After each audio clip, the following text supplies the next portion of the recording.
Good morning ബിലവഡിലേക്ക് നിങ്ങൾക്ക് എല്ലാവർക്കും സ്വാഗതം. ഞങ്ങളെ ഓൺലൈനിൽ കേൾക്കുന്നവർക്ക് ഞങ്ങളെ ഫേസ്ബുക്കിൽ എഴുതി അറിയിക്കാവുന്നതാണ്. നമ്മുടെ handle @beloved sons of God എന്നാണ്. നിങ്ങൾ ബോംബെയിലാണ് എങ്കിൽ നിങ്ങൾക്ക് ഞങ്ങളോട് കൂടെ കൂടാൻ ആഗ്രഹമുണ്ട് എങ്കിൽ മെസ്സേജിലൂടെ അറിയിക്കാവുന്നതാണ്. നമ്മൾ കൂടേണ്ട സ്ഥലം അറിയിക്കുന്നതാണ്. സൂമിൽ ഞങ്ങളെ കൂടെയുള്ളവർക്കും സ്വാഗതം. ഞങ്ങളെ യൂട്യൂബിൽ കേൾക്കുന്നവർക്ക് ഈ വീഡിയോയുടെ താഴെ ഒരു ലിങ്ക് ലഭിക്കും. ആ ലിങ്കിലൂടെ നിങ്ങൾക്ക് ഒരു PDF ഫയൽ ഡൗൺലോഡ് ചെയ്യാം. അതിൽ നിന്ന് നമ്മൾ വായിക്കുന്ന എല്ലാ വചനങ്ങളും നിങ്ങൾക്ക് ലഭിക്കുന്നതാണ്. ഇന്ന് നമ്മൾ എത്രയധികം സാക്ഷ്യങ്ങൾ ഇന്ന് നമ്മൾ ഇവിടെ കേട്ടോ, എത്ര നന്മകൾ നിങ്ങൾ പിതാവിൽ നിന്ന് പ്രാപിച്ചുവോ, അതെന്തുകൊണ്ടെന്നാൽ ഞാനും നിങ്ങളും യേശു ക്രിസ്തുവിൽ പിതാവിന്റെ നീതി ആയതുകൊണ്ടാണ്. ഇന്നത്തെ നമ്മുടെ വിഷയം എന്ന് പറയുന്നത് അതും നീതിയെക്കുറിച്ചാണ്. നിങ്ങൾക്ക് നമ്മുടെ യൂട്യൂബ് ചാനലിൽ വളരെയധികം ഇങ്ങനെയുള്ള നീതിയെക്കുറിച്ചുള്ള വീഡിയോ നിങ്ങൾക്ക് ലഭിക്കും. ഇത് വളരെ ആവശ്യമായിട്ടുള്ള കാര്യമാണ് പുതിയ ആളുകൾക്ക് വേണ്ടി. നമ്മുടെ നീതി യേശു ക്രിസ്തുവിലാണെന്നുള്ളത് അറിയണം. ആ നീതിയിലൂടെയാണ് നമ്മൾ എല്ലാ കാര്യങ്ങളും പ്രാപിക്കുന്നത്. പരിശുദ്ധാത്മാവും നമ്മളെ ഓർമ്മപ്പെടുത്തുകയാണ് നീതിയെക്കുറിച്ച്. യേശു ക്രിസ്തുവിൻ്റേത് എനിക്കും നിങ്ങൾക്കും ലഭിച്ചത്. നമ്മൾ ഈ സത്യം അറിയുന്നില്ല എങ്കിൽ നമ്മൾ ഇതാണ് ചിന്തിക്കുന്നത്, നമ്മൾ നന്മ ചെയ്താൽ നമുക്ക് നന്മ ലഭിക്കും, നമ്മൾ എന്തെങ്കിലും തെറ്റ് ചെയ്താൽ തെറ്റ് സംഭവിക്കുമെന്ന്. നിങ്ങൾ അങ്ങനെ വിശ്വസിക്കാൻ തുടങ്ങിയാൽ എവിടെയെങ്കിലും നിങ്ങളുടെ ബുദ്ധിമണ്ഡലം, നിങ്ങളുടെ മനസ്സ് നിങ്ങളെ കുറ്റം വിധിക്കാൻ തുടങ്ങും. വചനത്തിൽ എഴുതിയിരിക്കുകയാണ്, ഒരു കുറ്റം വിധിക്കുന്ന ഒരു ഹൃദയവും ഒരിക്കലും ദൈവത്തിന്റെ നന്മ പ്രാപിക്കാൻ അവർക്ക് സാധിക്കുകയില്ല. ഈ വിഷയം എന്ന് പറയുന്നത് നിങ്ങൾ ഇതിൽ വരുന്ന 2 ഞായറാഴ്ചയും നമ്മൾ ഈ വിഷയത്തിന്റെ മുകളിൽ നമ്മൾ സംസാരിക്കും. നമ്മൾ അധികം ആഴത്തിൽ ഇതിനെക്കുറിച്ച് മുന്നോട്ട് പോകുന്നതാണ്, അവന്റെ നീതിയെക്കുറിച്ച്. ഇന്ന് നമ്മൾ വളരെ അത്ഭുതകരമായ സാക്ഷ്യങ്ങൾ കേട്ടു. ഞാനും ഇന്ന് നിങ്ങളോട് എൻ്റെ സാക്ഷ്യം പങ്കുവയ്ക്കാൻ ആഗ്രഹിക്കുകയാണ്. ഈ സാക്ഷ്യം ഞാൻ കഴിഞ്ഞ ബുധനാഴ്ച നമ്മുടെ ബൈബിൾ സ്റ്റഡിയിൽ ഞാൻ സംസാരിച്ചിരുന്നു.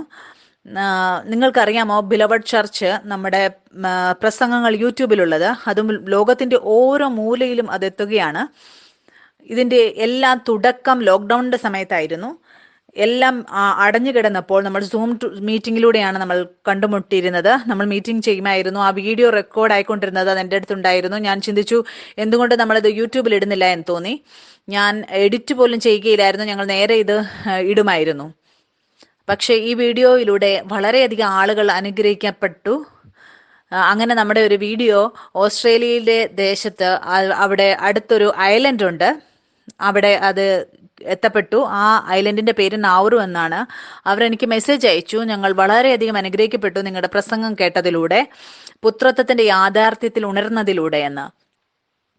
ഞങ്ങളുടെ ഈ ദേശത്തിന്റെ പ്രധാനമന്ത്രി, അദ്ദേഹവും നിങ്ങളെക്കുറിച്ച് വായിക്കുവാനിടയായി. എന്തുകൊണ്ടെന്നാൽ ഞാൻ സ്കാർഫ് ഡിസൈൻ ചെയ്യാറുണ്ട്. അദ്ദേഹം അവർക്ക് വേണ്ടിയും അങ്ങനെയുള്ളൊരു ടൈബോ ഉണ്ടാക്കാൻ വേണ്ടി എന്നോട് പറഞ്ഞു. ഞാൻ ചിന്തിച്ചു, എങ്ങനെ ആ ദേശത്തിന്റെ പ്രസിഡന്റ് എന്നെക്കുറിച്ച് കേട്ടു, ഈ കാര്യത്തെക്കുറിച്ച് അറിഞ്ഞു എന്ന്. പിന്നെ എനിക്ക് മനസ്സിലാക്കുവാൻ സാധിച്ചു, അവിടുത്തെ പ്രസിഡന്റും ഒരു വീണ്ടും ജന്മം പ്രാപിച്ച വ്യക്തിയാണ്. അദ്ദേഹം ഒരു ചർച്ചിന്റെ പാസ്റ്ററാണ്. പിന്നെ ഞാൻ എൻ്റെ സാക്ഷ്യത്തിന്റെ വീഡിയോ യൂട്യൂബിലുള്ളത് ഞാൻ അവർക്ക് അയച്ചു. എന്നിട്ട് പറഞ്ഞു, നിങ്ങൾ അദ്ദേഹത്തോട് പറയണം, ഞാനൊരു ഡിസൈനർ മാത്രമല്ല, ഞാനും ഒരു പുത്രനാണ്, ഞാനൊരു സഭ നടത്തുന്നു. ഞാൻ കാണുവാനിടയായി, പിതാവ് എത്ര മഹാനാണ്, അവൻ എങ്ങനെയാണ് വഴികളെ തുറക്കുന്നത്. ആ ദ്വീപിൽ, ആ ചെറിയ ദ്വീപിൽ പുത്രത്വത്തിന്റെ യാഥാർത്ഥ്യം യൂട്യൂബിലൂടെ അവിടെ എത്തുകയാണ്. എനിക്ക് മനസ്സിലാക്കുവാൻ സാധിച്ചു, ഇതൊരു തുടക്കം മാത്രമാണ് എന്ന്. ഞാൻ വളരെ പ്പെടുവാനിടയായി, പിതാവ് നമ്മൾക്ക് വേണ്ടി വെച്ചിരിക്കുന്നത് ഓർത്ത്. വരൂ, നമുക്ക് ഇന്നത്തെ വചനത്തിൽ നിന്ന് വായിക്കാം. നിങ്ങൾ PDF-ൽ നോക്കുകയാണെങ്കിൽ ഇന്നത്തെ മുഖ്യ ടൈറ്റിൽ എന്ന് പറയുന്നത് അതിതാണ്, അവന്റെ നീതിയിൽ. എൻ്റെ ചോദ്യം നിങ്ങളോട് എല്ലാവരോടുമാണ്, ഇവിടെ ഇരിക്കുന്നവരോടെല്ലാം. നിങ്ങളിൽ ആരെങ്കിലും അങ്ങനെയുള്ളവർ ഇവിടെ ഇരിപ്പുണ്ടോ, പാപബോധത്തിലുള്ളവർ? ഞാനും നിങ്ങളും യേശു ക്രിസ്തുവിൽ പിതാവിന്റെ നീതിയാണ്. നിങ്ങൾ നിങ്ങളുടെ പുത്രന്റെ നീതിയിൽ ഉണർന്നു എങ്കിൽ നിങ്ങൾ പാപിയുടെ തിരിച്ചറിവിൽ പിന്നെ ഇരിക്കുകയില്ല. നിങ്ങൾ അവന്റെ പുത്രനാണ് എങ്കിൽ യേശു ക്രിസ്തുവിൽ നിങ്ങൾ പിതാവിന്റെ നീതിയുമാണ്. അങ്ങനെ ഒരിക്കലും സംഭവിക്കുകയില്ല. നിങ്ങൾ ഏറ്റുപറയുകയാണ് ഞാൻ പുത്രനാണ് എന്ന്, പക്ഷെ നിങ്ങളുടെ മനസ്സിൽ നിങ്ങൾ പാപിയാണ് എന്ന് തിരിച്ചറിവെങ്കിൽ, ഇത് രണ്ടും വളരെ വ്യത്യസ്തമായ തിരിച്ചറിവുകളാണ്. ആദമിനെ ദൈവം ഉണ്ടാക്കി, അവൻ പാപത്തിൽ വീണു. പക്ഷെ ഞാനും നിങ്ങളും ദൈവത്തിൽ നിന്നും ജനിച്ചവരാണ്. ദൈവം ആദമിനെ ഉണ്ടാക്കിയപ്പോൾ അവൻ ആ ഫലം ഭക്ഷിച്ചു. ആദം പാപത്തിൽ വീഴുവാനിടയായി. ആദമിനോട് കൂടെ മുഴുവൻ മാനവരാശിയും അവരും പാപത്തിൽ വീണു. ആദമിനൊരു തിരിച്ചറിവ് ലഭിക്കുകയാണ്. ആ തിരിച്ചറിവ് പാപിയുടേതായിരുന്നു. അതുകൊണ്ട് പാപം അതല്ല, നമ്മൾ ചെയ്യുന്നതല്ല. ആദം ആ ശപിക്കപ്പെട്ടവനിലൂടെ ആ ഫലം ഭക്ഷിച്ചു. രക്തത്തിലൂടെ എത്രയധികം വംശങ്ങളുണ്ടോ അതെല്ലാം പാപത്തിൽ, മരണത്തിൽ അവർ പോയി വീഴുവാനിടയായി. നമുക്കറിയാം, വചനത്തിൽ നമ്മൾ വായിക്കുന്നത് പോലെ നമ്മൾ ജന്മം മുതൽ നമ്മൾ പാപിയുടെ തിരിച്ചറിവാണ് നമുക്ക് ലഭിച്ചത്. ജന്മത്തിലൂടെ മരണത്തിന്റെ, പാപത്തിന്റെ സ്വഭാവം നമ്മുടെ രക്തത്തിലൂടെ നമുക്ക് ലഭിച്ചു. പാപത്തിൽ വീഴുന്നതിന് മുമ്പ് ആദം എന്നേക്കും ജീവിക്കാൻ വേണ്ടി ഉണ്ടാക്കപ്പെട്ടവനായിരുന്നു. പക്ഷെ പാപത്തിലൂടെ മരണം വരുവാനിടയായി. ദൈവം ആദമിനെ ഏദം തോട്ടത്തിലാക്കിയപ്പോൾ അവനോട് പറയുവാനിടയായി, നീ നന്മതിന്മകളെ കുറിച്ചുള്ള വൃക്ഷത്തിന്റെ ഫലം കഴിക്കരുത് എന്ന്. എന്തുകൊണ്ടെന്നാൽ എന്ന് നീ അത് ഭക്ഷിക്കുന്നു അന്ന് നീ മരിക്കും. എന്തായിരുന്നു നമ്മെ മരണത്തിലേക്ക് കൊണ്ടുപോകുന്നത്? അതാ ഫലമാണ് നന്മ തിന്മകളെ കുറിച്ചുള്ള അറിവിന്റെ വൃക്ഷത്തിന്റെ നിന്ന് ലഭിക്കുന്നത്. അവൻ ഒരിക്കലും ആഗ്രഹിച്ചില്ല മനുഷ്യൻ അവന്റെ ബുദ്ധി കൊണ്ട് ഇങ്ങനെ ചിന്തിക്കണമെന്ന്, ഇത് നല്ലതാണോ അല്ലെങ്കിൽ തെറ്റാണോ എന്ന്. ദൈവം ആദത്തിനെ ഏദൻ തോട്ടത്തിൽ വെച്ചപ്പോൾ അവനോട് പറഞ്ഞു, നീ എല്ലാ വൃക്ഷത്തിന്റെയും ഫലം ഭക്ഷിക്കാം, പക്ഷേ നിങ്ങൾ ചിന്തിച്ചു നോക്കുക, പിതാവിന്റെ ആഗ്രഹം ഇതായിരുന്നു. മനുഷ്യൻ എന്ന് പറയുന്നത് അവന്റെ ബുദ്ധി കൊണ്ട് അവനൊരിക്കലും ഇങ്ങനെ ചിന്തിക്കരുത്, അവന് വേണ്ടി എന്താണ് നല്ലത് അല്ലെങ്കിൽ എന്താണ് തെറ്റെന്ന്, അല്ലെ കൊള്ളാത്തത് എന്താണെന്ന്. നമ്മൾ പലപ്പോഴും ഈ പ്രസംഗം കേൾക്കാറില്ലേ? എന്താണ് നല്ലത്, എന്താണ് തെറ്റ് എന്നുള്ള പ്രസംഗം നമ്മൾ എപ്പോഴും കേൾക്കാറില്ലേ? ഇവിടെ നമുക്ക് കാണാൻ സാധിക്കും, ദൈവം ഒരിക്കലും ആഗ്രഹിച്ചില്ലെന്നില്ല മനുഷ്യൻ അങ്ങനെ ചിന്തിക്കണമെന്ന്. ഏത് നിമിഷം അവൻ ആ ഫലം ഭക്ഷിച്ചോ പാപം ഈ ഭൂമിയിൽ പ്രവേശിക്കാനിടയായി. എല്ലാ കാര്യങ്ങളും മരണത്തിന്റെ അധീനതയിലായി. അതുകൊണ്ട് പാപം അതല്ല, നമ്മുടെ പ്രവൃത്തി ചെയ്യുന്നതിലൂടെ അല്ല പാപം, നമ്മൾ ജനനത്തിലൂടെ തന്നെ രക്തത്തിലൂടെ പാപിയാണ്. അതുകൊണ്ട് ഒരു കുഞ്ഞു കുട്ടിയെ നിങ്ങൾക്ക് നോക്കിയാൽ കാണാൻ സാധിക്കും, വളരുന്നതിനനുസരിച്ച് നമ്മൾ അവരോട് പറയേണ്ട ആവശ്യമില്ല, അവരുടെ സ്വഭാവത്തിൽ തന്നെ നുണ പറയുന്ന സ്വഭാവമുണ്ട്. എന്തുകൊണ്ടെന്നാൽ ആ പാപത്തിന്റെ സ്വഭാവം അവരുടെ അകത്തുണ്ടായിരുന്നത് കൊണ്ടാണ് നമ്മൾ പാപം ചെയ്തുകൊണ്ടിരുന്നത്. അതുകൊണ്ടാണ് ആദത്തിന്റെ സമയത്തും ആരെങ്കിലും നല്ല പ്രവൃത്തി ചെയ്തിരുന്നുവെങ്കിലും അവർക്ക് നീതിയുടെ തിരിച്ചറിവ് ലഭിക്കുകയില്ലായിരുന്നു. അവർ പാപി തന്നെയായിരുന്നു. എന്തുകൊണ്ടെന്നാൽ അവരുടെ ഉള്ളിൽ പാപത്തിന്റെ രക്തമായിരുന്നു. പിന്നെയും അവർ ദൈവത്തിന്റെ കണ്ണിൽ അവർ പാപിയായിരുന്നു. പിന്നെ പിതാവായ ദൈവം എന്താണ് ചെയ്തത്? അവന്റെ ഏകജാതന പുത്രനെ, അവന്റെ പ്രിയ പുത്രനെ യേശു ക്രിസ്തുവിനെ അയച്ചു, നമ്മളെ തിരിച്ച് ആ വിടുതലിലേക്ക് കൊണ്ടുവരാൻ വേണ്ടി. എന്തുകൊണ്ടെന്നാൽ എല്ലാ കാര്യങ്ങളും നിങ്ങൾ കാണുന്നത്, മരണത്തിലുള്ളത്, രോഗത്തിലുള്ളത്, കുറവിലുള്ളത്, അവിടെ യുദ്ധമുള്ളത്, അതിന്റെ എല്ലാം പുറകിലെ ഒരേ ഒരു കാരണമാണ്, അത് പാപമാണ്. പാപത്തിന്റെ ഫലം മരണമാണ്, അത് മരണത്തിലേക്ക് കൊണ്ടുപോകും. രണ്ടാം ആദം യേശു ക്രിസ്തു അവൻ ക്രൂശിൽ പോകുകയാണ്, അവന്റെ രക്തം അവൻ അവിടെ ഒഴുക്കുകയാണ്. ആ രക്തത്തിലൂടെ എനിക്കും നിങ്ങൾക്കും പിതാവിന്റെ നീതിയാക്കുകയാണ്, എന്നെയും നിങ്ങളെയും. അതിന്റെ അർത്ഥം എന്താണ്? അതിന്റെ അർത്ഥം ഇതാണ്, നമ്മൾ പിതാവിന്റെ മുമ്പിൽ ഇപ്പോൾ ശരിയാണ്. ഇനി വീണ്ടും ആ പാപിയുടെ തിരിച്ചറിവ് നമ്മുടെ മുകളിലില്ല. നമ്മുടെ ഭാവി, ഇന്ന് വരാൻ പോകുന്നതിന്റെ പാപവും എല്ലാം, കഴിഞ്ഞു പോയതും എല്ലാം യേശു ക്രിസ്തുവിന്റെ രക്തത്തിലൂടെ കഴുകപ്പെട്ടു കഴിഞ്ഞു. ഞാനും നിങ്ങളും ഇപ്പോൾ യേശു ക്രിസ്തുവിന്റെ നീതിയിലാണ്. ഇന്നും ഞാൻ ആയിരിക്കുന്നത് ഒരു ഡിസൈനർ ആയിട്ടാണ്. എല്ലാ പ്രാവശ്യവും ഞാൻ എന്തെങ്കിലും ഉണ്ടാക്കുമ്പോൾ ഞാൻ ആഗ്രഹിക്കാറുണ്ട് അത് ഏറ്റവും മേൽത്തരമായതായിരിക്കണമെന്ന്. എന്നാലും എനിക്ക് ഉറപ്പുണ്ട് ഞാൻ ഒന്നാം സ്ഥാനത്ത് തന്നെ ആയിരിക്കും. എന്തുകൊണ്ടെന്നാൽ ഞാൻ യേശു ക്രിസ്തുവിന്റെ നീതിയിലാണ്. അതുകൊണ്ട് നിങ്ങൾ നിങ്ങളുടെ ജീവിതത്തിൽ ഏത് സ്ഥലത്ത് വീണാലും നിങ്ങൾ വീണ്ടും ഉയർത്തെഴുന്നേൽക്കും. നിങ്ങൾ വിശ്വാസത്തിലൂടെ നിങ്ങൾ ഏറ്റുപറയണം, നിങ്ങൾ യേശു ക്രിസ്തുവിന്റെ രക്തത്തിലൂടെ ഞാൻ പിതാവിന്റെ നീതിയാണ് എന്ന്. ഒരു ദോഷം പറയുന്ന, കുറ്റം വിധിക്കുന്ന, പിന്നെ ഒരു കുറ്റം പറയുന്ന ചിന്തയും നിങ്ങളുടെ ജീവിതത്തിൽ പ്രവർത്തിക്കാൻ ഇടയാകുകയില്ല. പിന്നെ നിങ്ങൾ പഠിക്കുവാൻ ഇടയാകും. ഒരു സാധനവും അതിനെ ആ ആളെ തൊടാൻ സാധിക്കുകയില്ല, ഒന്നിനും ആ വ്യക്തിയെ തൊടാൻ സാധിക്കുകയില്ല. യേശുക്രിസ്തുവിന്റെ നീതിയിൽ നിലനിൽക്കുന്നവരെ, ആ നീതിയുടെ മാർഗം, വഴി എന്ന് പറയുന്നത്, അതിൽ ജീവനുണ്ട്, അതിൽ മരണമില്ല. ആ നീതിയിലൂടെ എല്ലാ കാര്യങ്ങളും ദൈവത്തിൽ നിന്ന് നമുക്ക് ലഭിച്ചുകൊണ്ടിരിക്കും. അതുകൊണ്ട് ഞാൻ ആഗ്രഹിക്കുകയാണ്, നിങ്ങൾ വചനം കേൾക്കുമ്പോൾ വളരെ ശ്രദ്ധാപൂർവ്വം നിങ്ങൾ കേൾക്കുക. ദുഷ്ടൻ ഒരു വചനവും എടുത്തുകൊണ്ട് പോകാൻ അനുവദിക്കരുത്. എന്തുകൊണ്ടെന്നാൽ എല്ലാ കാര്യങ്ങളും പ്രാപിക്കേണ്ടതിന്റെ വഴി എന്ന് പറയുന്നത് അവന്റെ നീതിയിലാണ്. വരും നമുക്ക് വചനത്തിൽ നിന്ന് വായിക്കാം. ഇന്ന് ഞാൻ പറഞ്ഞതുപോലെ നമ്മൾ വചനങ്ങൾ വായിക്കും. അടുത്ത ആഴ്ചയിൽ നമ്മൾ അധികമായിട്ട് ആഴത്തിൽ നമ്മൾ ഈ വിഷയത്തെക്കുറിച്ച് നമുക്ക് മുന്നോട്ട് പോകാൻ, എബ്രായരുടെ പുസ്തകത്തിൽ നമുക്ക് വായിക്കാൻ സാധിക്കും. അവർ നീതിയിലാണ് എന്ന് അറിവില്ലാത്തവർ, അവർ ഒരു കുഞ്ഞു കുട്ടിയെ പോലെയാണ്. പക്ഷെ ഒരു പരിപൂർണനായ പുത്രൻ അവൻ അറിയുന്നു, അവൻ യേശു ക്രിസ്തുവിന്റെ നീതിയിൽ അവൻ എപ്പോഴും നിലനിൽക്കുന്നുവെന്ന്. അവന്റെ നീതി എന്ന് പറഞ്ഞ കാരണം എന്താണ്? എല്ലാ നന്മകളും നിങ്ങൾക്ക് പ്രാപിക്കാൻ സാധിക്കും. എത്രയധികം സാക്ഷ്യങ്ങൾ നമ്മൾ കേട്ടുവോ അത് ഇതിൻ്റെ ഉറപ്പ് നമ്മൾക്ക് തരികയാണ്. ഒരുപാട് കാര്യങ്ങളുടെ പുറകെ പുത്രൻ ഓടിയില്ല, പക്ഷെ അത് നിങ്ങൾക്ക് ലഭിക്കുന്നു.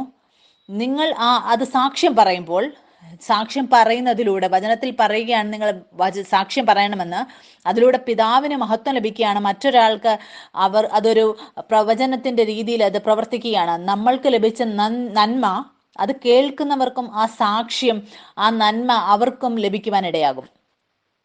ബുധനാഴ്ച ഗീതു സാക്ഷ്യം പറഞ്ഞു.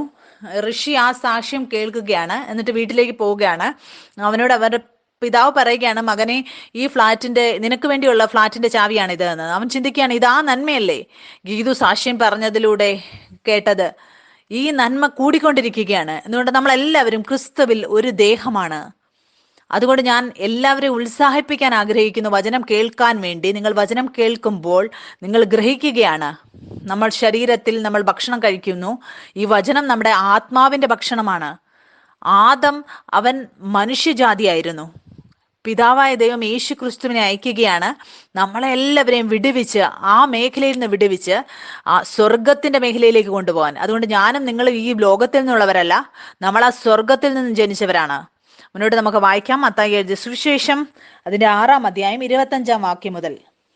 ഇവിടെ നമുക്ക് കാണാൻ സാധിക്കും, യേശു അവന്റെ ശിഷ്യന്മാരുമായിട്ട് ഇരിക്കുകയാണ്. അവൻ ശിഷ്യന്മാരോട് പറയുകയാണ്, വിചാരപ്പെടരുതെന്ന്.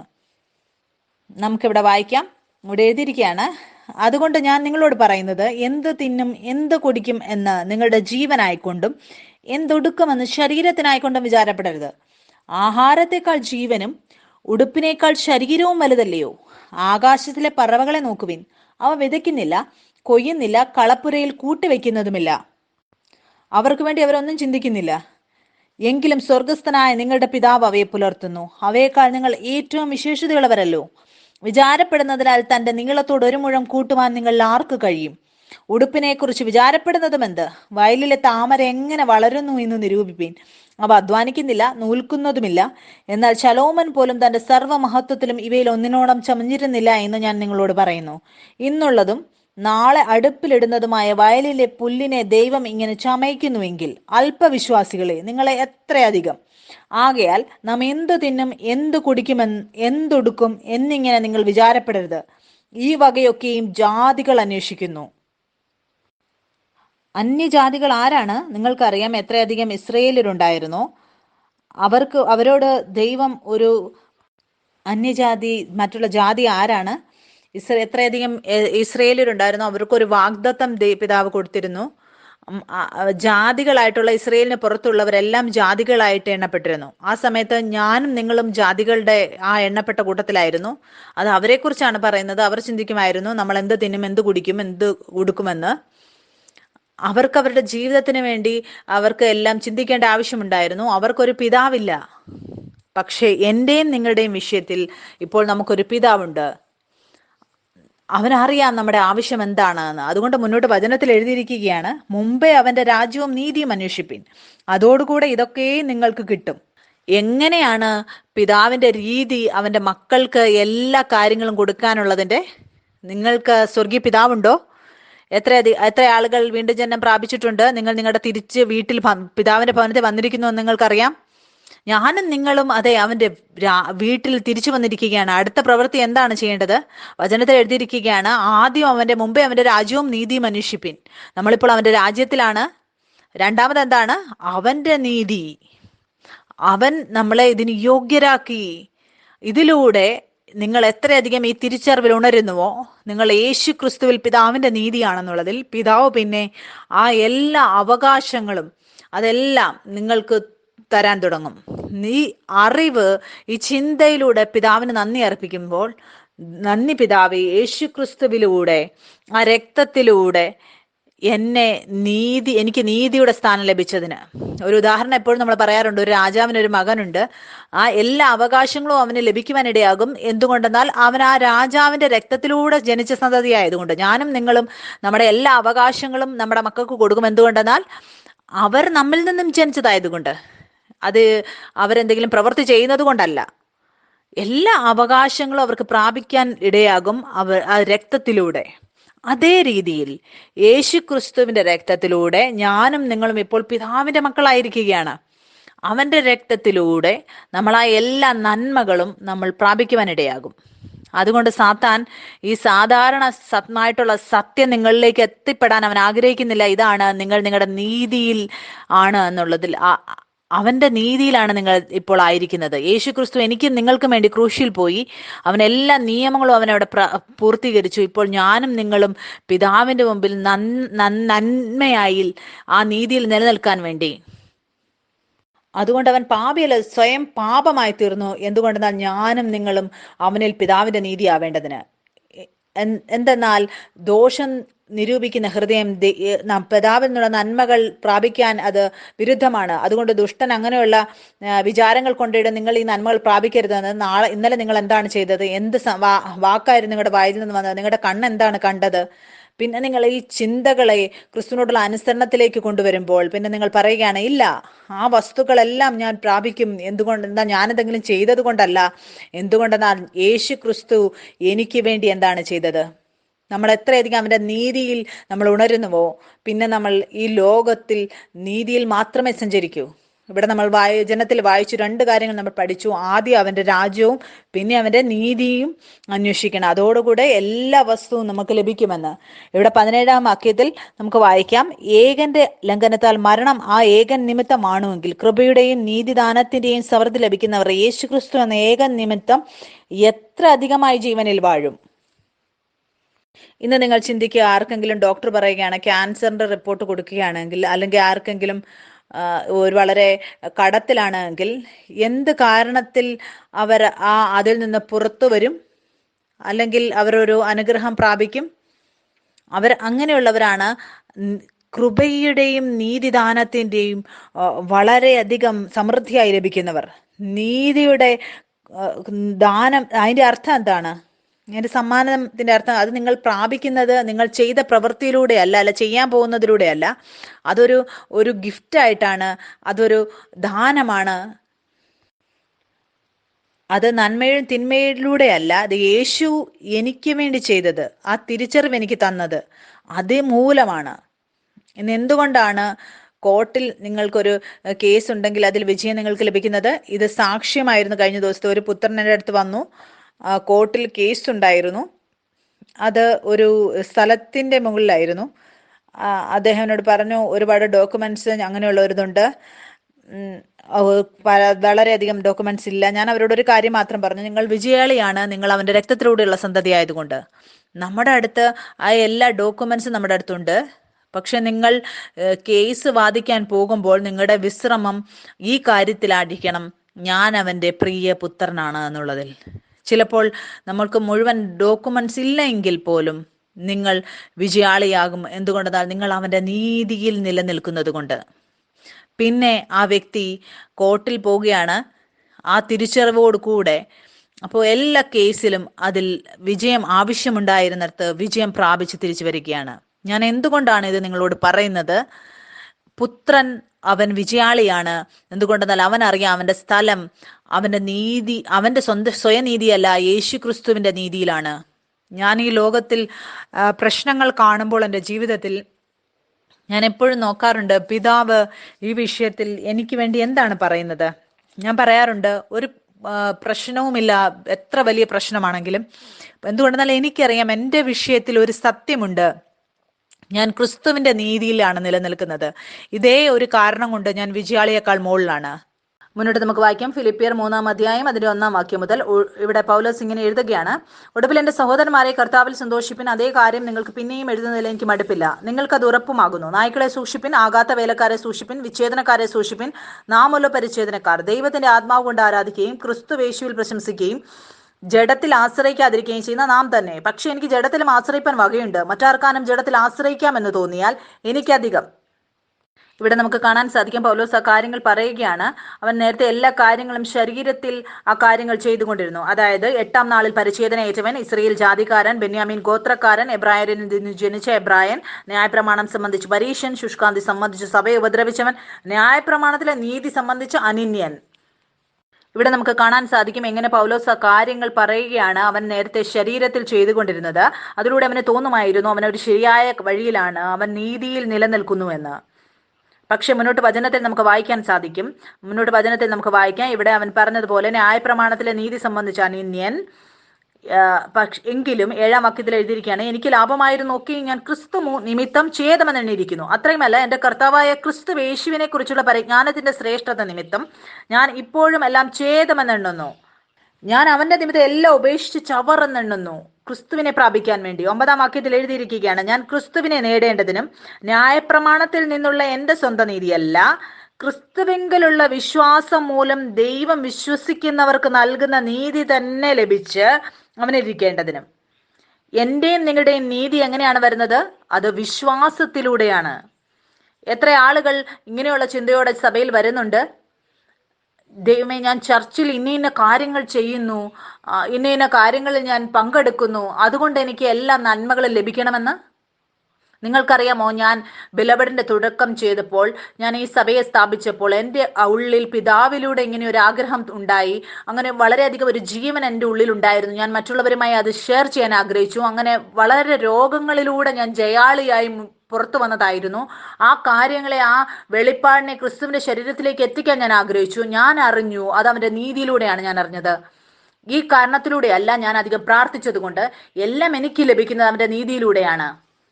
ഇന്ന് ഞാൻ ദൈവപിതാവിന്റെ മുമ്പിൽ നിൽക്കാറില്ല. നോക്കൂ, ഞാൻ ബിലബഡ് ചർച്ച് തുടങ്ങി, അതുകൊണ്ട് എനിക്ക് നല്ല കാര്യങ്ങൾ ലഭിക്കണമെന്ന് പറഞ്ഞ്. എനിക്കറിയാം എല്ലാ കാര്യങ്ങളും എനിക്ക് ലഭിക്കും, ഞാൻ അവന്റെ പ്രിയനായതുകൊണ്ട്. നിങ്ങൾ ഒരു ജോലി അന്വേഷിക്കുന്നുവെങ്കിൽ അത് നിങ്ങൾക്ക് ലഭിക്കും. എന്തുകൊണ്ട്?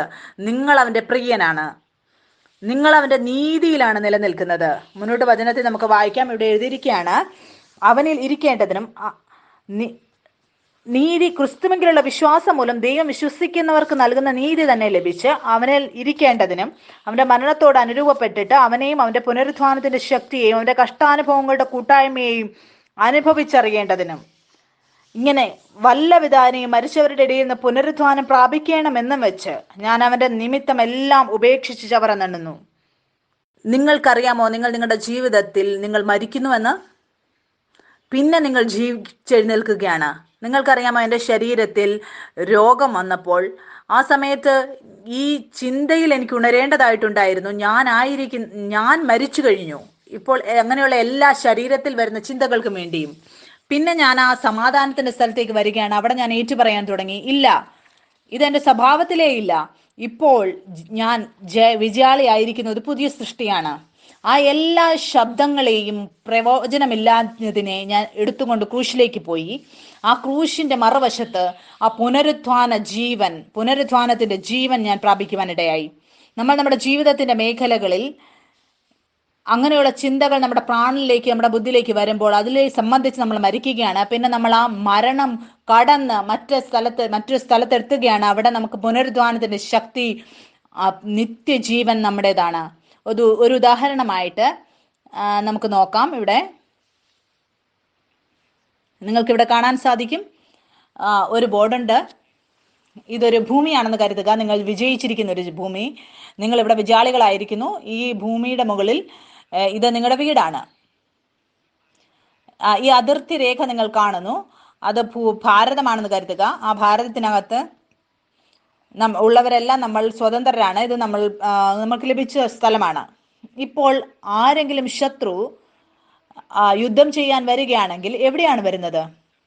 ഈ സ്ഥലത്തിന്റെ രാജാവ്, അവർക്ക് മനസ്സിലാവുകയാണ് ഈ സ്ഥലത്ത് ശത്രുക്കൾ യുദ്ധം ചെയ്യാൻ വരുന്നുവെന്ന്. അപ്പോൾ അവരുടെ എല്ലാ പടയാളികളെ എവിടെയാണ് വിടുന്നത്? ആ എല്ലാ പടയാളികളെയും ആ അതിർത്തിയിലേക്കായിരിക്കും പോകാൻ പറയുക. ആ ബോർഡറിൽ അവരോട് നിൽക്കാൻ പറയും. എന്തിനാണ്? ആ ഒരു ശത്രുവും അകത്തേക്ക് വരാതിരിക്കാൻ വേണ്ടി. ആ ശത്രുക്കൾ എവിടെ നിന്നാണ് യുദ്ധം ചെയ്യുന്നത്? അതെപ്പോഴും പുറത്തു നിന്നാണ് യുദ്ധം ചെയ്യുന്നത്. ഇതറിയേണ്ടത് വളരെ ആവശ്യമാണ്. ഇത് നമ്മൾ മനസ്സിലാക്കണം. എല്ലാ രോഗങ്ങളും നമ്മുടെ ശരീരത്തിൽ നമുക്ക് കാണുന്നത് അതെങ്ങനെയാണ് പ്രവർത്തിക്കുന്നത്? നിങ്ങൾക്കറിയാമോ, ഞാനും നിങ്ങളും നമ്മൾ തന്നെ സൗഖ്യമാണ്. നമ്മുടെ വീണ്ടും ജനനം നടന്നപ്പോൾ നമ്മൾ സൗഖ്യം പ്രാപിക്കാൻ വേണ്ടിയല്ല, നമ്മൾ തന്നെ സൗഖ്യമായിട്ടാണ് നമ്മൾ വീണ്ടും ജന്മം പ്രാപിച്ചിരിക്കുന്നത്. എത്രയധികം രോഗത്തിന്റെ ലക്ഷണങ്ങളുണ്ടോ അത് പുറത്തെ രൂപത്ത് മാത്രമേ നമുക്ക് കാണാൻ സാധിക്കൂ. അത് ശരീരത്തേക്ക് വരാൻ ശ്രമിച്ചുകൊണ്ടിരിക്കുകയാണ്. പിന്നെ അത് നമ്മളെ ആ ലക്ഷണങ്ങൾ പറയും, നിങ്ങൾ സൗഖ്യത്തിലല്ല, നിങ്ങൾ വിജയാളിയല്ല, ഈ വീട് നിങ്ങളുടേത് അല്ലായിരുന്നു. അപ്പോഴാണ് ഇവിടെ വചനത്തിൽ എഴുതിയിരിക്കുന്നത്, ആ ദുഷ്ടനോട് നിങ്ങൾ എതിർത്ത് നിൽക്കണം. നിങ്ങൾക്കറിയാമോ, ഞാൻ ഒരിക്കലും രോഗിയാണെന്ന് ഏറ്റു പറയാറില്ല. സത്യം ഇതാണ്, നിങ്ങൾ വിജയാളിയേക്കാൾ മുകളിലാണ്. നിങ്ങൾക്ക് മനസ്സിലാകുന്നു, എപ്പോഴും രോഗം പുറത്തെ ലക്ഷണങ്ങളുമായിട്ടാണ് ശരീരത്തിലേക്ക് വരാൻ ശ്രമിക്കുന്നത്. നമ്മൾ സത്യത്തിൽ ഉണരുന്നില്ല എങ്കിൽ നമ്മൾ ഏറ്റു പറയുകയാണ് നമ്മുടെ വാഗുണ്ട് ആ ചിന്തകൾക്ക് വേണ്ടി, ഞാൻ രോഗിയാണ് എന്ന്. ഞാനും നിങ്ങളും സൗഖ്യം പ്രാപിക്കാൻ വേണ്ടിയല്ല, ഞാനും നിങ്ങളും തന്നെത്താൻ സൗഖ്യമാണ്. നിങ്ങൾ ആ സ്വർഗീയ ആരോഗ്യത്തിൽ നിലനിൽക്കാൻ വേണ്ടിയാണ് നമ്മൾ വിളിച്ചിരിക്കുന്നത്. ഞാൻ എൻ്റെ ജീവിതത്തിലും ഇത് അഭ്യസിച്ചു. എനിക്ക് റുമറ്റോയിഡിസ് ആയിരുന്നപ്പോൾ ഞാൻ പറയുന്നത്, ഞാൻ ആ രോഗത്തെക്കുറിച്ചുള്ള പറയുന്നത് ഞാൻ നിർത്തിയിട്ട് ഞാൻ ഒരു കാര്യം മാത്രം ഏറ്റു പറഞ്ഞു, വിജയാളിയായിട്ടുള്ള സ്വഭാവം അത് എൻ്റേതാണ്. രോഗത്തിന്റെ സ്വഭാവം എന്നിലില്ല. കഴിഞ്ഞ 8 മാസമായി നടക്കാഞ്ഞത് അത് ഒരൊറ്റ ആഴ്ച കൊണ്ട് ഞാൻ ആ സൗഖ്യം പ്രാപിക്കുവാനിടയായി. ശത്രുവും അതേ രീതിയിൽ അങ്ങനെയുള്ള ചിന്തകൾ നമ്മുടെ മനസ്സിലേക്ക് കൊണ്ടുവരും. രോഗം വരുമ്പോൾ അവൻ അങ്ങനെയുള്ള ചിന്തകൾ നമ്മുടെ ഉള്ളിലിടുകയാണ്. നിങ്ങൾ വിജയാളിയല്ല, നിങ്ങൾ സൗഖ്യത്തിലല്ല. ആ രോഗം അത് പുറത്ത് മാത്രമല്ല, അതിപ്പോൾ നിങ്ങളുടെ അകത്തുമുണ്ട്. പക്ഷെ സത്യം ഇതാണ്, ആ രോഗം അത് ചിലപ്പോൾ ശരീരത്ത് കാണുന്നുണ്ടാകാം, പക്ഷെ ഒരു രോഗവും എൻ്റെ അകത്ത് എന്നിലില്ല. എന്തുകൊണ്ടെന്നാൽ യേശുക്രിസ്തുവാണ് എൻ്റെ ഉള്ളിൽ ജീവിക്കുന്നത്. നിങ്ങൾ ഇങ്ങനെയുള്ള ചിന്തകളോട് എതിർത്ത് നിൽക്കുമ്പോൾ അപ്പോൾ ആ ശത്രുവും അവിടുന്ന് ഓടിപ്പോകുവാനിടയാകും. നിങ്ങൾക്കിത് മനസ്സിലാകുന്നു എന്ന് കരുതുന്നു.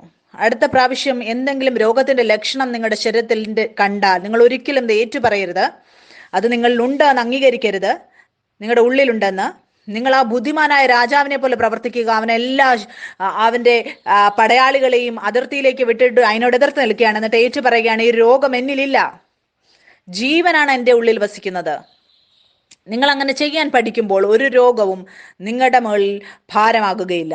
എപ്പോഴാണ് രോഗം നിങ്ങൾ വരുന്നത്? നമ്മൾ തന്നെത്താൻ ഉണരാതിരിക്കുമ്പോൾ. ഈ സത്യത്തിൽ നമ്മൾ തന്നെത്താൻ സൗഖ്യമാണെന്നുള്ളതിൽ നമ്മൾ ആ വിശ്രമത്തിന്റെ സ്ഥലത്ത് നിലനിൽക്കുന്നു. ആ സത്യത്തിൽ അവിടെ നമുക്കറിയാം പുനരുത്ഥാനത്തിന്റെ ജീവൻ, ആ സ്വർഗീയ ആരോഗ്യം അത് എൻ്റെ സ്വഭാവത്തിലുണ്ട് എന്നുള്ളതിൽ. ഒരു രോഗവും ഒരു മരണത്തിൻ്റെതായ ഒന്നും അതെൻ്റെ സ്വഭാവത്തിലേ ഇല്ല.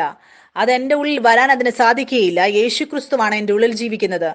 ഈ ഉദാഹരണവും നമ്മൾ പഠിക്കുന്നത് ഇത് നീതിയെക്കുറിച്ചാണ്. അത് ഒരു അറിവിന്റെ കാര്യമല്ല, ഇതെല്ലാം അനുഭവത്തിലുള്ളതാണ്. അത് നീതിയിലൂടെയാണ്.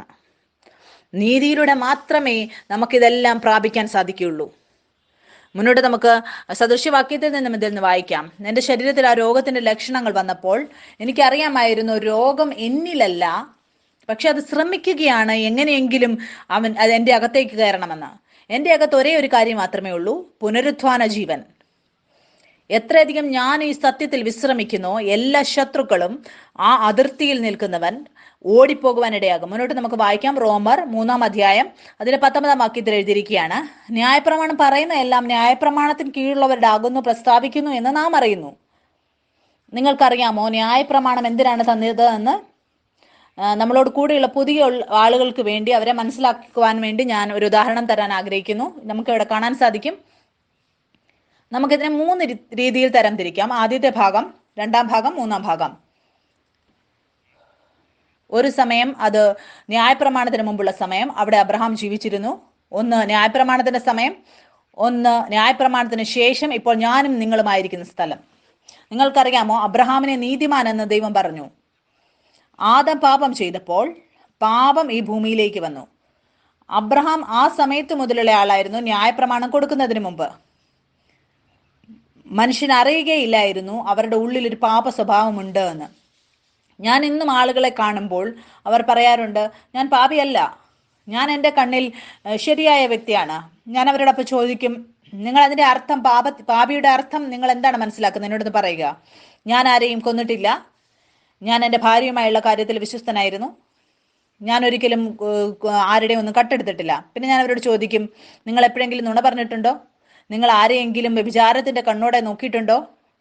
ഞാൻ അവരോട് പറഞ്ഞു, ഇതെല്ലാം പാപമാണ്.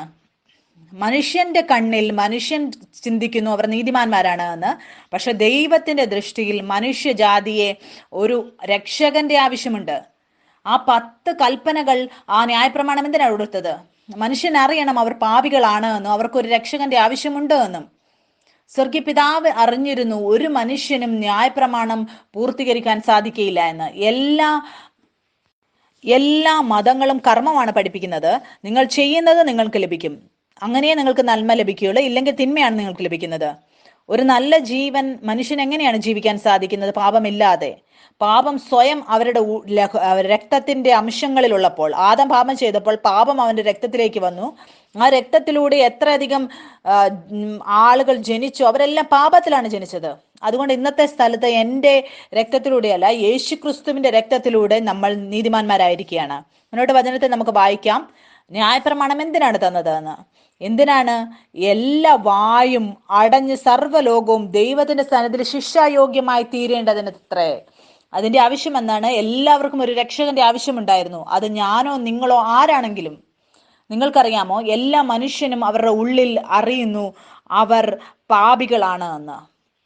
ഏത് നിമിഷം ആദം പാപം ചെയ്തോ, ഒരു കുറ്റം വിധിക്കുന്ന ഹൃദയം നമ്മുടെ എല്ലാവരുടെ ഉള്ളിൽ വന്നു. ആരാണെങ്കിലും അവർ തെറ്റ് ചെയ്യുമ്പോൾ അവർക്കറിയാം അവരുടെ ഉള്ളിൽ ഒരു ഹൃദയം അവരെ കുറ്റം വിധിക്കും. മുന്നോട്ട് നമുക്ക് വായിക്കാം. 20-ാം വാക്യത്തിൽ എഴുതിയിരിക്കുകയാണ്, അതുകൊണ്ട് ന്യായപ്രമാണത്തിന്റെ പ്രവർത്തികളാൽ ഒരു ജഡവും അവന്റെ സന്നിധിയിൽ നീതീകരിക്കപ്പെടുകയില്ല. ന്യായപ്രമാണത്താൽ പാപത്തിന്റെ പരിജ്ഞാനം അത്രേ വരുന്നത്.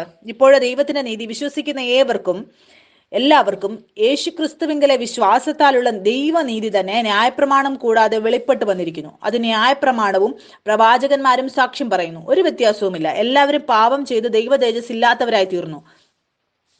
അവന്റെ കൃപയാൽ ക്രിസ്തുയേശുവിന്റെ വീണ്ടെടുപ്പ് മൂലം സൗജന്യമായത്ര നീതീകരിക്കപ്പെടുന്നത്. വിശ്വസിക്കുന്നവർക്ക് അവൻ തന്റെ രക്തം മൂലം പ്രായശ്ചിത്തമാകുവാൻ ദൈവം അവനെ പരസ്യമായി നിർത്തിയിരിക്കുന്നു. ദൈവം തന്റെ പൊറുമയിൽ മുൻകഴിഞ്ഞ പാപങ്ങളെ ശിക്ഷിക്കാതെ വിടുക നിമിത്തം തന്റെ നീതിയെ പ്രദർശിപ്പിപ്പാൻ താൻ നീതിമാനും യേശുവിൽ വിശ്വസിക്കുന്നവനെ നീതീകരിക്കുന്നവനും ആകേണ്ടതിന് ഇക്കാലത്ത് തന്റെ നീതിയെ പ്രദർശിപ്പിപ്പാൻ തന്നെ അങ്ങനെ ചെയ്തത്. ആകയാൽ പ്രശംസ എവിടെ? അത് പോയി. ഏത് മാർഗത്താൽ? കർമ്മമാർഗത്താലോ? അല്ല, വിശ്വാസമാർഗത്താൽ അത്രേ. അങ്ങനെ മനുഷ്യൻ ന്യായപ്രമാണത്തിന്റെ പ്രവൃത്തി കൂടാതെ വിശ്വാസത്താൽ തന്നെ നീതീകരിക്കപ്പെടുന്നു എന്ന് നാം അനുമാനിക്കുന്നു. അല്ല, ദൈവം യഹൂദന്മാരുടെ ദൈവം മാത്രമോ? ജാതികളുടെയും ദൈവമല്ലയോ? അതെ, ജാതികളുടെയും ദൈവമാകുന്നു. ദൈവം ഏകനല്ലോ? അവൻ വിശ്വാസം മൂലം പരിച്ഛേദനക്കാരെയും വിശ്വാസത്താൽ അഗ്രചർമ്മികളെയും നീതീകരിക്കുന്നു. ആകയാൽ നാം വിശ്വാസത്താൽ ന്യായപ്രമാണത്തെ ദുർബലമാക്കുന്നുവോ? ഒരു നാളുമില്ല. നാം ന്യായപ്രമാണത്തെ ഉറപ്പിക്കുകയത്രേ ചെയ്യുന്നു.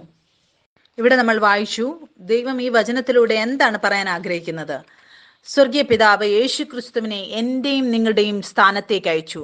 യേശു ക്രിസ്തു ആ എല്ലാ ന്യായപ്രമാണത്തെയും എനിക്കും നിങ്ങൾക്കും വേണ്ടി പൂർത്തീകരിച്ചു. അവൻ എൻ്റെ സ്ഥലത്ത് ആ എല്ലാ കാര്യങ്ങളെയും പൂർത്തീകരിച്ചപ്പോൾ, അപ്പോൾ ഞാൻ ഇന്നത്തെ സ്ഥലത്ത് വിശ്വാസത്തിലൂടെ യേശു ക്രിസ്തുവിന്റെ നീതിയെ ഞാൻ പ്രാപിക്കുകയാണ്. നിങ്ങൾക്ക് മനസ്സിലാകുന്നോ? മുന്നോട്ട് നമുക്ക് വായിക്കാം. റോമർ അതിന്റെ 5-ാം അധ്യായം അതിന്റെ 17-ാം വാക്യം നമുക്ക് ആദ്യം വായിക്കാം. ഏകന്റെ ലംഘനത്താൽ മരണം ആ ഏകൻ നിമിത്തം വാണുവെങ്കിൽ കൃപയുടെയും നീതിദാനത്തിന്റെയും സമൃദ്ധി ലഭിക്കുന്നവർ യേശുക്രിസ്തു എന്ന ഏകൻ നിമിത്തം ഏറ്റവും അധികമായി ജീവനിൽ വാഴും.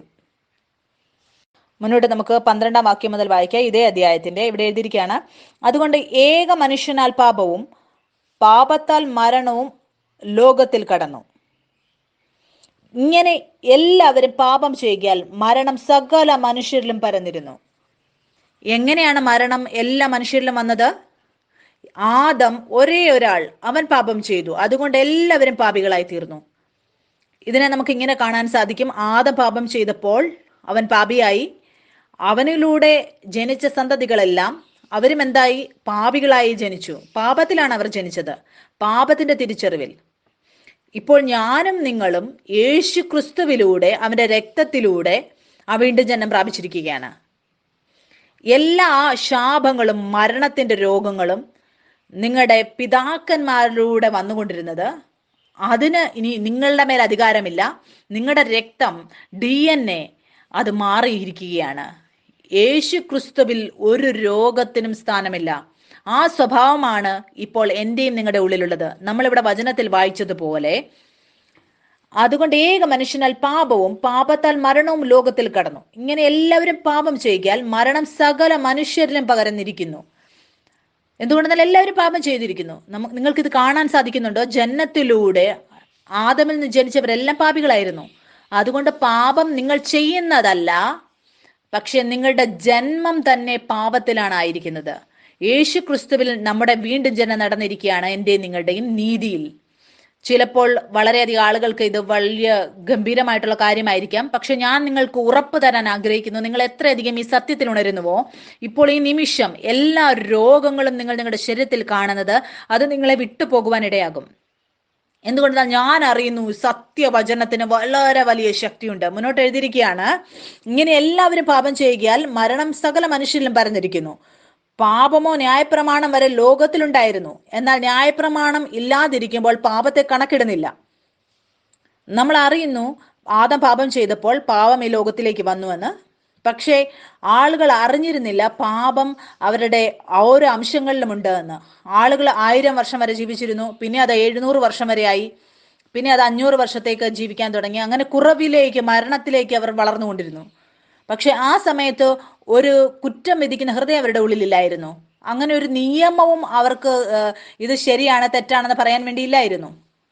അവർ പാപം ചെയ്തുകൊണ്ടിരുന്നു, പക്ഷെ അങ്ങനെ ഒരു നിയമവും ഇല്ലായിരുന്നു അതിന് എതിരായിട്ട് അവരോട് പറയാൻ വേണ്ടി നിങ്ങൾ കുറ്റക്കാരാണ് എന്ന്. പക്ഷെ വചനത്തിൽ നമ്മൾ വായിച്ചു, ന്യായപ്രമാണം കൊടുക്കുന്നത് വരെ പാപം ഭൂമിയിലുണ്ടായിരുന്നു, എന്നാൽ ന്യായപ്രമാണം ഇല്ലാതിരിക്കുമ്പോൾ പാപത്തെ കണക്കിടുന്നില്ല. നമുക്കറിയാം, ഇപ്പോൾ കുറച്ച് നാൾ മുമ്പ് ലോക്ക്ഡൗൺ ആയിരുന്നപ്പോൾ നിയമം വന്നു, 20 ദിവസത്തേക്ക് ലോക്ക്ഡൗൺ ഉണ്ടായിരിക്കും, ആരും അവരുടെ വീടുകളിൽ നിന്ന് പുറത്തിറങ്ങരുത് എന്ന്. നമ്മൾ വീടിന് പുറത്തിറങ്ങുമ്പോൾ നമ്മൾ ആ നിയമത്തെ തെറ്റിക്കുമ്പോൾ നമുക്ക് തോന്നുമോ നിങ്ങൾ തെറ്റാണ് ചെയ്തതെന്ന്? തോന്നും. നിങ്ങൾക്ക് ആ നിയമം വരുന്നതിന് മുമ്പ് നിങ്ങൾ വീടിന് വെളിയിൽ ഇറങ്ങിയപ്പോൾ നിങ്ങളുടെ ഹൃദയം നിങ്ങളെ കുറ്റം വിധിക്കുമായിരുന്നോ? ഇല്ല. ഈ നിയമം വന്നതിന് ശേഷം നിങ്ങൾക്ക് മനസ്സിലാക്കുകയാണ്, ശരിയാണ്, ഞാൻ തെറ്റാണ് ചെയ്യുന്നത്. ആ കുറ്റം ബോധം നിങ്ങളുടെ ഉള്ളിൽ വരികയാണ്. ആ നിയമവും ന്യായപ്രമാണവും ഇതാണ് ചെയ്യുന്നത്, ആ കുറ്റബോധം ഉണ്ടാക്കുകയാണ്, കാണിക്കാൻ വേണ്ടി നിങ്ങൾ തെറ്റാണ് എന്ന്. ന്യായപ്രമാണവും മനുഷ്യൻ ഇത് കാണിക്കാൻ വേണ്ടിയാണ് കൊടുത്തത്, നിങ്ങൾ പാപികളാണ് എന്ന്. അത് കൊടുത്തത് ഇതിനാണ്, നിങ്ങൾ അറിയണം നിങ്ങൾക്കൊരു രക്ഷകന്റെ ആവശ്യമുണ്ട്, ഒരു വീണ്ടെടുപ്പുകാരന്റെ ആവശ്യം, ആ പാപം നിങ്ങളുടെ ഉള്ളിലുണ്ട് എന്ന്. അവരറിഞ്ഞു, എല്ലാ മനുഷ്യരും ആഗ്രഹിച്ചു അവർ ദൈവത്തിന്റെ മുമ്പിൽ നീതിമാന്മാരാകണമെന്ന്, ആ നന്മയിലാവണമെന്ന്. പക്ഷെ സ്വർഗീയ പിതാവ് പറഞ്ഞു ഇവർക്ക് ശരീരത്തിൽ സാധിക്കുകയില്ല എന്ന്. ഇന്നത്തെ സമയത്ത് എനിക്കും നിങ്ങൾക്കും എല്ലാ നന്മകളും ലഭിക്കുന്നത് യേശു ക്രിസ്തുവിന്റെ രക്തത്തിലൂടെയാണ്. എന്തുകൊണ്ടാണ്? ഞാനും നിങ്ങൾ നിലനിൽക്കുന്നത് ആ സ്ഥലത്താണ്, അവന്റെ നീതിയുടെ സ്ഥലത്ത്. എന്തെങ്കിലും കാര്യം നിങ്ങളുടെ മുകളിൽ ദോഷം ആരോപിക്കാൻ അനുവദിക്കാതിരിക്കുക. നിങ്ങൾക്ക് എന്തെങ്കിലും കുറ്റമെന്ന് തോന്നുകയാണ്, നിങ്ങൾ ഒരു കാര്യം മാത്രം പറയുക, ഏറ്റവും വലിയ കാര്യം നിങ്ങൾ നിങ്ങളുടെ ജീവിതത്തിൽ ചെയ്തത് അത് യേശു ക്രിസ്തുവിൽ വിശ്വസിച്ചതാണ്. ഞാൻ എൻ്റെ ജീവിതത്തിൽ വിജയാളിയേക്കാൾ മുകളിലായിരിക്കും അവന്റെ നീതിയിലൂടെ. എന്തുകൊണ്ടെന്നാൽ അവനാണ് എന്നെ യോഗ്യനാക്കിയത്. ഒരുപാട് പ്രാവശ്യം ആളുകൾ എൻ്റെ അടുത്ത് വരാറുണ്ട്, അവരെന്നോട് പറയാറുണ്ട്, ഈ കാര്യങ്ങൾ എൻ്റെ ജീവിതത്തിൽ ശരിയായിട്ട് പോകുന്നില്ല, അല്ലെങ്കിൽ ഈ കാര്യം എനിക്ക് ലഭിക്കുന്നില്ല. ഞാൻ അവരോടെല്ലാം ഒരേ ഒരു കാര്യം മാത്രം ഓർമ്മപ്പെടുത്താറുള്ളത്, നിങ്ങൾ എവിടെ ആയിരുന്നു എന്നുള്ളതൊന്നും ഒരു കാര്യമല്ല. പക്ഷെ നിങ്ങൾ എന്തെങ്കിലും ജോലി ചെയ്യുന്നുണ്ടായിരിക്കാം, നിങ്ങളുടെ 5 ബിസിനസ് നഷ്ടമായിരുന്നിരിക്കാം, പക്ഷെ നിങ്ങൾ ഇപ്പോൾ ഈ പുതിയ ബിസിനസ് തുടങ്ങാൻ പോകുന്നത് ഇപ്പോൾ ഈ തിരിച്ചറിവിൽ നിന്നുകൊണ്ട് അതിന് നിങ്ങൾ വിജയാളിയാകും. എന്തുകൊണ്ടാണ്? നിങ്ങൾ ആ സ്ഥലത്താണ് നിൽക്കുന്നത്, അവന്റെ നീതിയുടെ സ്ഥലം. അവനാണ് എന്നെ യോഗ്യനാക്കിയത് എല്ലാ നന്മകളും പ്രാപിക്കാൻ വേണ്ടി. നമുക്കറിയാം, നമ്മൾ ക്രിസ്തുവിൽ അവന്റെ ഭാഗം എപ്പോഴും മുൻപിലായിരിക്കും. മുന്നോട്ട് നമുക്ക് വചനത്തിൽ നിന്ന് വായിക്കാം. പാപമോ ന്യായപ്രമാണം വരെ ലോകത്തിലുണ്ടായിരുന്നു, എന്നാൽ ന്യായപ്രമാണം ഇല്ലാതിരിക്കുമ്പോൾ പാപത്തെ കണക്കിടുന്നില്ല. എങ്കിലും വരുവാനുള്ളവന്റെ പ്രതിരൂപമായ ആദാമിന്റെ ലംഘനത്തിന് തുല്യമായി പാപം ചെയ്യാത്തവരിലും മരണം ആദാം മുതൽ മോശ വരെ വന്നിരുന്നു. ഇവിടെ എന്തിനാണ് ആദാം മുതൽ മോശ വരെ എന്ന് എഴുതിയിരിക്കുന്നത്? മോശയുടെ സമയത്ത് ആയിരുന്നു ന്യായപ്രമാണം കൊടുത്തത്. ആദ്യത്തെ ഭാഗത്ത് നമുക്ക് കാണാൻ സാധിക്കും, അബ്രഹാം ഈ സ്ഥലത്തായിരുന്നു ഈ ന്യായപ്രമാണം വരുന്നതിന് മുമ്പ്. ആ സമയത്ത് പാപം ഭൂമിയിൽ ഉണ്ടായിരുന്നു, പക്ഷെ അബ്രഹാമിനെ ദൈവം നീതിമാൻ എന്ന് കണ്ടു. ആ സമയത്തും അവൻ വിശ്വാസത്തിലൂടെയാണ് നീതിമാനായത്. അബ്രഹാം പാപിയായിരുന്നു, ആ പാപത്തിന്റെ സ്വഭാവം അബ്രഹാമിലും ഉണ്ടായിരുന്നു. അവൻ ആദമിന്റെ വംശത്തിൽ നിന്നുള്ളവനായിരുന്നു. പക്ഷെ അബ്രഹാം വിശ്വസിച്ചു, അതുകൊണ്ട് സ്വർഗീയ പിതാവ് അവനെ നീതിമാൻ എന്ന് അറിയുവാനിടയായി. ദൈവം അവനെ ആകാശം കാണിച്ചിട്ട് പറഞ്ഞു, എത്രയധികം നക്ഷത്രങ്ങൾ നീ കാണുന്നുവോ അത്രയധികം നിന്റെ വംശത്തെ ഞാൻ വളർത്തുമെന്ന്. നിങ്ങൾക്കറിയാമോ, അബ്രഹാം അവന്റെ ജീവിതത്തിലും നുണ പറഞ്ഞിട്ടുണ്ട്. അബീമലേക്കിന്റെ മുമ്പിൽ അവൻ അവന്റെ ഭാര്യയെ സഹോദരിയായിട്ട് അയക്കുവാനിടയായി. നിങ്ങൾ ചിന്തിച്ചു നോക്കുക ഈ കാര്യത്തെക്കുറിച്ച്. അവിടെ അബീമലേക്കിന്റെ വീട്ടിൽ എത്രയധികം സ്ത്രീകൾ ഉണ്ടായിരുന്നു. അവരുടെ എല്ലാം ഗർഭത്തെ ദൈവം അടച്ചു കളയുവാനിടയായി. സാറ മൂലം ദൈവം പിന്നെ അവന്റെ സ്വപ്നത്തിൽ അവനെ കാണിക്കുകയാണ്, നീ സാറയെ തിരിച്ചയക്കണം, എന്തുകൊണ്ടെന്നാൽ അവൾ അബ്രഹാമിന്റെ ഭാര്യയാണ്. പിന്നെ ദൈവം പറയുകയാണ്, അബ്രഹാം പ്രവാചകന്മാരെ വിളിപ്പിക്കുക, അവർ നിങ്ങൾക്ക് വേണ്ടി പ്രാർത്ഥിക്കും, പിന്നെ നിങ്ങളുടെ എത്രയധികം സ്ത്രീകളുടെ ഗർഭം അടഞ്ഞിരിക്കുന്നു അതെല്ലാം തുറക്കും. നിങ്ങൾ ഇതിൽ കാണാൻ സാധിക്കും, തെറ്റാരാണ് ചെയ്തത്, നുണയാരാണ് പറഞ്ഞത്? അബ്രഹാമാണ്. പക്ഷേ അവന് തെറ്റ് ലഭിക്കുന്നുണ്ടോ? അവനെ കുറ്റക്കാരനാക്കുന്നുണ്ടോ? ഇല്ല. എന്തുകൊണ്ടില്ല? അവൻ ദൈവത്തിൽ വിശ്വസിച്ചു. അതുകൊണ്ട് ദൈവം അവനെ നീതിമാൻ എന്ന് പറഞ്ഞു. പക്ഷെ മരണം ആ സമയത്ത് ഉണ്ടായിരുന്നോ? ഉണ്ടായിരുന്നു. എന്തുകൊണ്ടെന്നാൽ എല്ലാ ഇല്ലായ്മയും ശാപവും മരണത്തെയാണ് കാണിച്ചുകൊണ്ടിരുന്നത്. വചനത്തിലും എഴുതിയിരിക്കുകയാണ്, എന്നാലും ആദം മുതൽ മോശ വരെ മരണം അവരുടെ മുകളിൽ വാണിരുന്നുവെന്ന്. എങ്കിലും വരുവാനവന്റെ പ്രതിരൂപമായ ആദമിന്റെ ലംഘനത്തിന് തുല്യമായി പാപം ചെയ്യാത്തവരിലും. നിങ്ങൾക്ക് മനസ്സിലാകുന്നു? നമ്മൾ ഓരോന്നായി വായിക്കുകയാണ്. ഇവിടെ വചനത്തിൽ എഴുതിയിരിക്കുകയാണ്, എങ്കിലും വരുവാനുള്ളവന്റെ പ്രതിരൂപമായ ആദം മുതൽ മോശ വരെ. ഈ ഭാഗം ആദം മുതൽ മോശ വരെയുള്ള കാര്യം ന്യായപ്രമാണം ലഭിച്ചത് ഇവിടെ നമുക്ക് വചനത്തിൽ വായിച്ചു. എങ്കിലും വരുവാനിരുന്നവന്റെ പ്രതിരൂപമായ ആദമിന്റെ ലംഘനത്തിന് തുല്യമായി പാപം ചെയ്യാത്തവരിലും മരണം ആദം മുതൽ മോശ വരെ വാണിരുന്നു. ഇവിടെ നമുക്ക് കാണാൻ സാധിക്കും, മോശയ്ക്ക് മുമ്പ് എത്രയധികം ആളുകൾ ഉണ്ടായിരുന്നോ അവരെല്ലാം ആദമിലൂടെ പാപിയുടെ തിരിച്ചറിവിൽ ആ മരണത്തിന്റെ അധീനതയിലായിരുന്നു. മുന്നോട്ട് വചനത്തിൽ എഴുതിയിരിക്കുകയാണ്, എന്നാൽ ലംഘനത്തിന്റെ കാര്യവും കൃപാവരത്തിന്റെ കാര്യവും ഒരുപോലെയല്ല. ഏകന്റെ ലംഘനത്താൽ അനേകർ മരിച്ചുവെങ്കിൽ ആദമിന്റെ ലംഘനത്താൽ അനേകർ മരിച്ചു എങ്കിൽ മരണം വന്നു. ദൈവകൃപയും ഏക മനുഷ്യനായ യേശുക്രിസ്തുവിന്റെ കൃപയാലുള്ള ദാനവും അനേകർക്ക് വേണ്ടി ഏറ്റവും അധികം കവിഞ്ഞിരിക്കുന്നു. നിങ്ങൾക്കറിയാമോ, ആദമിലൂടെ പാപം ഈ ലോകത്തിൽ വന്നു. യേശുക്രിസ്തുവിന്റെ ക്രൂശിൽ പോയതിലൂടെ നീതി എനിക്ക് നിങ്ങൾക്കും വേണ്ടി വന്നു. ആ നീതിയിലൂടെ ലഭിക്കുന്നത് നീതി എങ്ങനെയാണ് ലഭിക്കുന്നത്? വിശ്വാസത്തിലൂടെ. നമ്മൾ ദൈവത്തിന് മുമ്പിൽ നീതിമാനാകാൻ സ്വന്തം പ്രവൃത്തിയിലൂടെ ആകാൻ സാധിക്കുകയില്ല. വിശ്വാസത്തിലൂടെ മാത്രമേ അത് സാധിക്കൂ. ആ സ്വർഗീയ ആരോഗ്യം പ്രാപിക്കാൻ വേണ്ടി എല്ലാ അവകാശങ്ങളും പിതാവിൽ നിന്ന് പ്രാപിക്കുന്നതിന്റെ കാരണം എന്താണ്? വചനത്തിൽ എഴുതിയിരിക്കുന്നത് പോലെ അവന്റെ നീതിയിലൂടെയാണ്. അവന്റെ നീതിയിലൂടെ എല്ലാ പ്രശ്നങ്ങളുടെയും പരിഹാരം അവിടെ നടക്കും. എൻ്റെ നീതിയിലൂടെ അല്ല, അവന്റെ നീതിയിലൂടെ. പലപ്പോഴും ഇങ്ങനെയുള്ള ചിന്തകൾ വരാറുണ്ട്. അത് ചിലപ്പോൾ ചില കാര്യങ്ങൾ ഞാൻ പറഞ്ഞു പോകും, അതുകൊണ്ടാണ് എനിക്ക് ഇങ്ങനെ സംഭവിക്കുന്നതെന്ന്, അതിൻ്റെ ഫലമാണ് ഞാൻ അനുഭവിക്കുന്നതെന്ന്. പിന്നെ ഞാൻ അങ്ങനെയുള്ള ചിന്തകളെ ഞാൻ എൻ്റെ പ്രാണനിൽ നിന്ന് കുടഞ്ഞു കളയും. എനിക്കറിയാം, എനിക്കെല്ലാം നന്മകൾ ലഭിക്കുന്നത് ഞാൻ അവന്റെ നീതിയുടെ സ്ഥലത്ത് നിലനിൽക്കുന്നത് കൊണ്ടാണ്. മുന്നോട്ട് എഴുതിയിരിക്കുകയാണ്, ഏകൻ പാപം ചെയ്തതിന്റെ ഫലവും ദാനത്തിന്റെ കാര്യവും ഒരുപോലെയല്ല. ഏകന്റെ പാപം ശിക്ഷാവിധി കൽപ്പിക്കാൻ ഹേതുവായി തീർന്നു. കൃപാവരമോ അനേക ലംഘനങ്ങളെ മോചിക്കുന്ന നീതീകരണ വിധിക്ക് ഹേതുവായി തീർന്നു.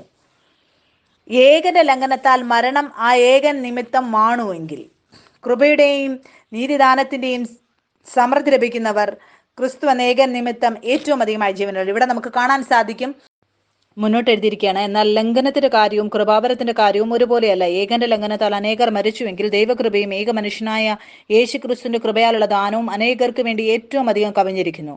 ഏകൻ പാപം ചെയ്തതിന്റെ ഫലവും ദാനത്തിന്റെ കാര്യവും ഒരുപോലെയല്ല. ഏകന്റെ പാപം ശിക്ഷാവിധി കൽപ്പിപ്പാൻ ഹേതുവായി തീർന്നു. ഇവിടെ നമ്മൾ കാണുകയാണ്, ഏകന്റെ പാപം ശിക്ഷാവിധി കൽപ്പിപ്പാൻ ഹേതുവായി തീർന്നു.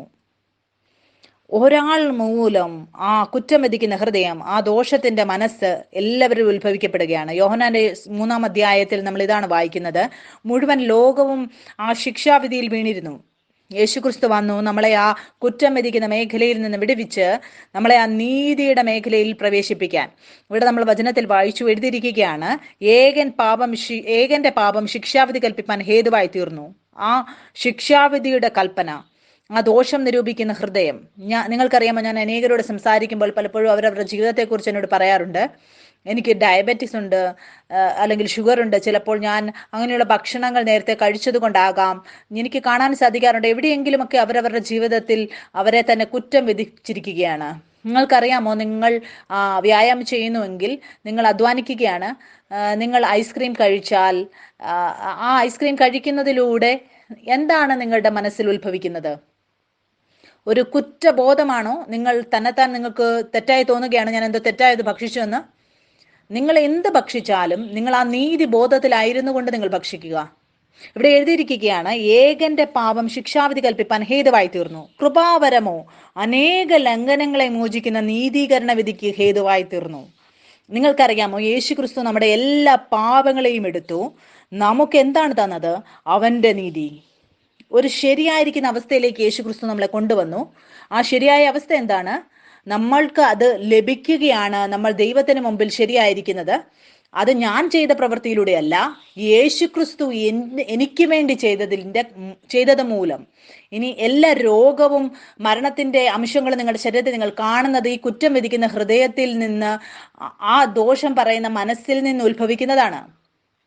ഞാൻ ഒരാളോട് സംസാരിച്ചു കൊണ്ടിരുന്നു. ആ ആളെന്നോട് പറഞ്ഞു, അവരോട് പറഞ്ഞു, കോവിഡ് വരുന്നവരുടെ രണ്ടാമത്തെ ലക്ഷണം അത് മുടി പൊഴിയുന്നതാണ്. ഞാൻ അവരോട് ചോദിച്ചു, ആരാണ് നിങ്ങളോട് പറഞ്ഞത്? അവർ പറഞ്ഞു, അല്ല, എനിക്ക് കോവിഡ് വന്നു. ഞാൻ അവരോട് ചോദിച്ചു, ആരാണ് നിങ്ങളോട് പറഞ്ഞത് മുടി പൊഴിയുമെന്ന്? നിങ്ങൾക്ക് മനസ്സിലാകുന്നുണ്ടോ എങ്ങനെയാണോ ഇങ്ങനെ ഒരു ചക്രത്തിൽ ഇന്ന് മനുഷ്യൻ അകപ്പെട്ടിരിക്കുന്നത്? ഞാൻ അവരോട് പറഞ്ഞു, ഏറ്റവും അധികം അറിയേണ്ട ആവശ്യം ഇതാണ്, നിങ്ങൾ യേശുക്രിസ്തുവിന്റെ നീതിയിലാണ്. ഒരു വ്യത്യാസവുമില്ല ലോകം നിങ്ങളോട് എന്ത് പറയുന്നു എന്നുള്ളതിൽ. ഞാൻ അവരെ പറഞ്ഞ് മനസ്സിലാക്കി. ആ ജീവന്റെ ചക്രത്തിൽ ഞാൻ ഇന്ന് തന്ന ആ ഉദാഹരണത്തിലൂടെ അവർക്ക് കോവിഡ് ഇല്ലായിരുന്നു. കോവിഡ് നിങ്ങളുടെ ഉള്ളിൽ വരുവാൻ അതിന് സാധിക്കുകയില്ല. അത് നിങ്ങളുടെ പുറത്ത് ആ അതിർത്തിയിലാണ്. ചിലപ്പോൾ അതിന്റെ ലക്ഷണങ്ങൾ അത് ശരീരത്തിൽ കാണാം. പക്ഷെ ഞാനും നിങ്ങളും എന്താണ് ചെയ്യേണ്ടത്? അതിനോട് എതിർത്ത് നിൽക്കണം. കുറച്ച് സമയത്തിന് ശേഷം നിങ്ങൾക്ക് കാണാൻ സാധിക്കും എല്ലാ രോഗവും നിങ്ങളെ വിട്ടുപോകുന്നത്. ഒരു രോഗവും അത് നിങ്ങളുടെ ഉള്ളിൽ ഉണ്ടാവാൻ അതിന് സാധിക്കുകയില്ല. പിന്നെ ആരെങ്കിലും വന്ന് പറയുകയാണ് മുടി പൊഴിയുമെന്ന്. എങ്ങനെയാണ് ആ ശത്രു ആ അതിർത്തിയിൽ വന്ന് യുദ്ധം ചെയ്യുന്നത്? ആരാണ് നിങ്ങളുടെ ഉള്ളിൽ ആ വ്യാജത്തിന്റെ വിത്ത് വിതയ്ക്കുന്നത്? ഞാൻ അവരെ ഓർമ്മപ്പെടുത്തി, പുനരുത്ഥാന ജീവനാണ് നിങ്ങളുടെ ഉള്ളിലുള്ളത്. അത് നിങ്ങളുടെ ശരീരത്തിന് ജീവൻ നൽകും. നിങ്ങൾക്കറിയാമോ, ജീവന്റെ വൃക്ഷം അതിന്റെ സ്വഭാവം എന്ന് പറയുന്നത് ജീവൻ ഉത്ഭവിപ്പിക്കുകയാണ്. അതേത് മേഖലയിലാണെങ്കിൽ പോലും നമ്മൾ ആ വിത്തിലല്ല ജീവിക്കുന്നത്, ഈ ലോകത്തിലൂടെ വിതയ്ക്കപ്പെടുന്നതിൽ. അത് ഒരു വ്യത്യാസവുമില്ല. നിങ്ങൾ എവിടെ പോയാലും നിങ്ങൾ അറിയണം, നിങ്ങൾ യേശു ക്രിസ്തുവിൽ പിതാവിന്റെ നീതിയാണ് എന്ന്. ദൈവഭയം അത് നിങ്ങളുടെ ഉള്ളിലുണ്ടാവും. ആ എല്ലാ വ്യാജത്തിന്റെ വചനങ്ങളെയും ദൂരെ കളയാൻ വേണ്ടി. നിങ്ങൾ എന്തുകൊണ്ടാണ് വിശ്വസിക്കാത്തത്? നിങ്ങൾ അതിനെ സത്യമാക്കാൻ ആഗ്രഹിക്കുന്നു. ഇനി അധികം സത്യത്തെക്കുറിച്ച് നമുക്ക് വായിക്കാം. ഞാൻ നിങ്ങളെല്ലാം ഉത്സാഹിപ്പിക്കാൻ ആഗ്രഹിക്കുന്നു. നിങ്ങൾ റോമർക്ക് എഴുതിയ ലേഖനവും ഗലാത്യർക്ക് എഴുതിയ ലേഖനവും ഇതെല്ലാം നിങ്ങൾ ധ്യാനിക്കണം. അധികമായി നിങ്ങൾ നിങ്ങളുടെ തിരിച്ചറിവിൽ ഉണരണം. മുന്നോട്ട് നമുക്ക് വായിക്കാം. ഇവിടെ എഴുതിയിരിക്കുകയാണ്, ഏകൻ പാപം ചെയ്തതിന്റെ ഫലവും ദാനത്തിന്റെ കാര്യവും ഒരുപോലെയല്ല. ഏകന്റെ പാപം ശിക്ഷാവിധി കൽപ്പിപ്പാൻ ഹേതുവായി തീർന്നു, കൃപാവരമോ അനേക ലംഘനങ്ങളെ മോചിക്കുന്ന നീതീകരണ വിധിക്ക് ഹേതുവായി തീർന്നു.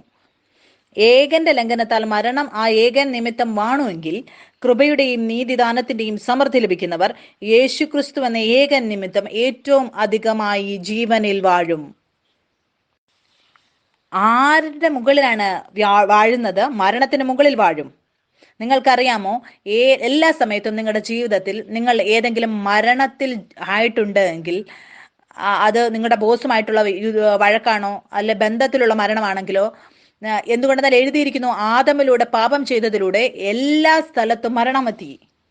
മരണത്തിന്റെ മനസ്സ്, എത്രയധികം ചിന്തകളോ ഡിപ്രഷനുണ്ടോ അതെല്ലാം മരണത്തിന്റെ ഭാഗമാണ്. എന്തുകൊണ്ടെന്നാൽ വചനത്തിൽ പക്ഷെ എഴുതിയിരിക്കുകയാണ്, ഏത് പുത്രനാണോ അധികമായി ജീവനിൽ വാഴുന്ന സമൃദ്ധിയായി ലഭിക്കുന്നവർ, ആ നീതി ദാനം ലഭിക്കുന്നത്, നമ്മളതങ്ങനെ വിശ്വസിക്കുമ്പോൾ നമ്മൾ ആ മരണത്തിന്റെ മുകളിൽ വാഴുന്നവരായി തീരും. മറ്റുള്ളവരിൽ ആ മരണം വാഴാം, ആ രോഗം വാഴാം, പക്ഷേ എൻ്റെ മുകളിൽ വാഴുകയില്ല. എത്രയധികം ഞാൻ നോക്കാൻ തുടങ്ങുന്നുവോ ഞാൻ ക്രിസ്തുവിൽ ആരാണെന്ന്. ക്യാൻസറും എൻ്റെ മമ്മിയുടെ വാതിക്കൽ വന്ന് മുട്ടാൻ വന്നു, പക്ഷെ അത് അകത്ത് അതിന് പ്രവേശിക്കാൻ സാധിച്ചില്ല. അതിനറിയാമായിരുന്നു ഞങ്ങൾ ആരാണെന്ന്. ഞാൻ എങ്ങനെയാണ് അതിന് മുകളിൽ വിജയാളിയായത്? എന്തുകൊണ്ടെന്നാൽ ഞാൻ അറിഞ്ഞു ഞാൻ യേശു ക്രിസ്തുവിൽ പിതാവിന്റെ നീതിയാണ് എന്ന്.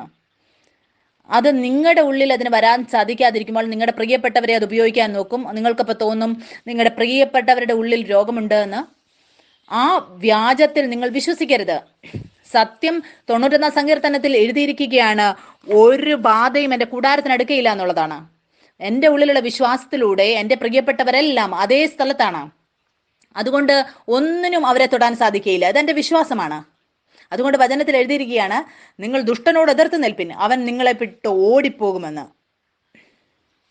വചനത്തിൽ നമുക്ക് വായിക്കാം. ഏകൻ പാപം ചെയ്തതിന്റെ ഫലവും ദാനത്തിന്റെ കാര്യവും ഒരുപോലെയല്ല. എന്തുകൊണ്ടെന്നാൽ ഒരാൾ മൂലം ശിക്ഷാവിധിയുടെ കൽപ്പിപ്പാൻ ഹേതുവായി തീർന്നു. ശിക്ഷാവിധി എന്ന് പറയുന്ന അല്ലെങ്കിൽ കുറ്റം വിധിക്കുന്ന ഹൃദയം അത് എങ്ങനെയാണ് ഉത്ഭവിച്ചത്? പാപത്തിലൂടെ, ആദം പാപത്തിൽ വീണതിലൂടെ. ഇന്നും ദുഷ്ടന്റെ ആയുധം ഇതാണ്, അവൻ മറ്റുള്ളവരിൽ കുറ്റം വിധിക്കാൻ അവന് അറിയാം. അവനെ കുറ്റം വിധിക്കുന്നവനാണ് പറഞ്ഞിരിക്കുന്നത്. കുറ്റം വിധിക്കുന്ന ഹൃദയം ഒരിക്കലും അവരുടെ ജീവിതത്തിൽ ഒരു മേഖലയിലും വിജയാളിയാകാൻ അവർക്ക് സാധിക്കില്ല. എന്തുകൊണ്ടെന്നാൽ അവർ സത്യത്തിൽ നിന്നും വിരുദ്ധമായിട്ടായിരിക്കുന്നു. എന്തുകൊണ്ടെന്നാൽ ദോഷത്തിലൂടെ, ശിക്ഷാവിധിയിലൂടെ മരണവും രോഗവുമാണ് അവിടെ വരുന്നത്. എത്രയധികം കുറ്റം വിധിക്കുന്ന ഹൃദയമുണ്ടോ അത്രയധികം മരണം അവരുടെ ജീവിതത്തിൽ ഉത്ഭവിക്കും. എന്തുകൊണ്ടെന്നാൽ നീതി ബോധം അത് വിജയാളിയേക്കാൾ മുകളിലായിട്ടാണ് പുറത്തു വരുന്നത്. മുന്നോട്ട് വചനത്തിൽ നമുക്ക് വായിക്കാം. അങ്ങനെ ഏകലംഘനത്താൽ സകല മനുഷ്യർക്കും ശിക്ഷാവിധി വന്നതുപോലെ ഏകനീതിയാൽ സകല മനുഷ്യർക്കും ജീവകാരണമായ നീതീകരണവും വന്നു. അത് യേശു ക്രിസ്തുവിലൂടെ എന്നെയും നിങ്ങളെയും നീതിമാന്മാരാക്കി. ഞാനിന്നായിരിക്കുന്നത് എൻ്റെ നീതിയിലല്ല ഞാൻ നിലനിൽക്കുന്നത്, എൻ്റെ പ്രവൃത്തിയിലല്ല ഞാൻ നിൽക്കുന്നത്. ഞാൻ യേശു ക്രിസ്തുവിൻ്റെ പ്രവൃത്തി, അവൻ എനിക്ക് വേണ്ടി ചെയ്തത്, യേശു ക്രിസ്തുവിൻ്റെ നീതി എനിക്ക് വേണ്ടി അവൻ തന്നത്, ആ നീതിയിലാണ് ഞാൻ നിൽക്കുന്നത്. ഞാൻ ഏതെങ്കിലും കുഞ്ഞാടിൻ്റെയോ മനുഷ്യരുടെയോ രക്തത്തിലല്ല നിൽക്കുന്നത്, ഞാൻ യേശു ക്രിസ്തുവിൻ്റെ രക്തത്തിലാണ് നിലനിൽക്കുന്നത്. എനിക്കൊരു വ്യത്യാസവുമില്ല നിങ്ങളുടെ പഴയ മനുഷ്യത്വത്തിൽ നിങ്ങൾ എന്തൊക്കെ പ്രവൃത്തി ചെയ്തു എന്നുള്ളത്. എത്രയധികം ശബ്ദങ്ങൾ നിങ്ങളോട് പറയാറുണ്ടോ നിങ്ങൾ യോഗ്യരല്ല, പക്ഷെ നിങ്ങൾ ഉറച്ചു വിശ്വസിക്കുക, ഒരു വ്യത്യാസവുമില്ല. യേശു ക്രിസ്തു പറയുകയാണ്, അവൻ ആഗ്രഹിക്കുകയാണ് നിങ്ങൾ ഈ ചിന്തയിൽ ഉണരണം. നിങ്ങളിപ്പോൾ വിശ്വാസത്തിലൂടെ യേശു ക്രിസ്തുവിൽ പിതാവിന്റെ നീതിയായിരിക്കുകയാണ്.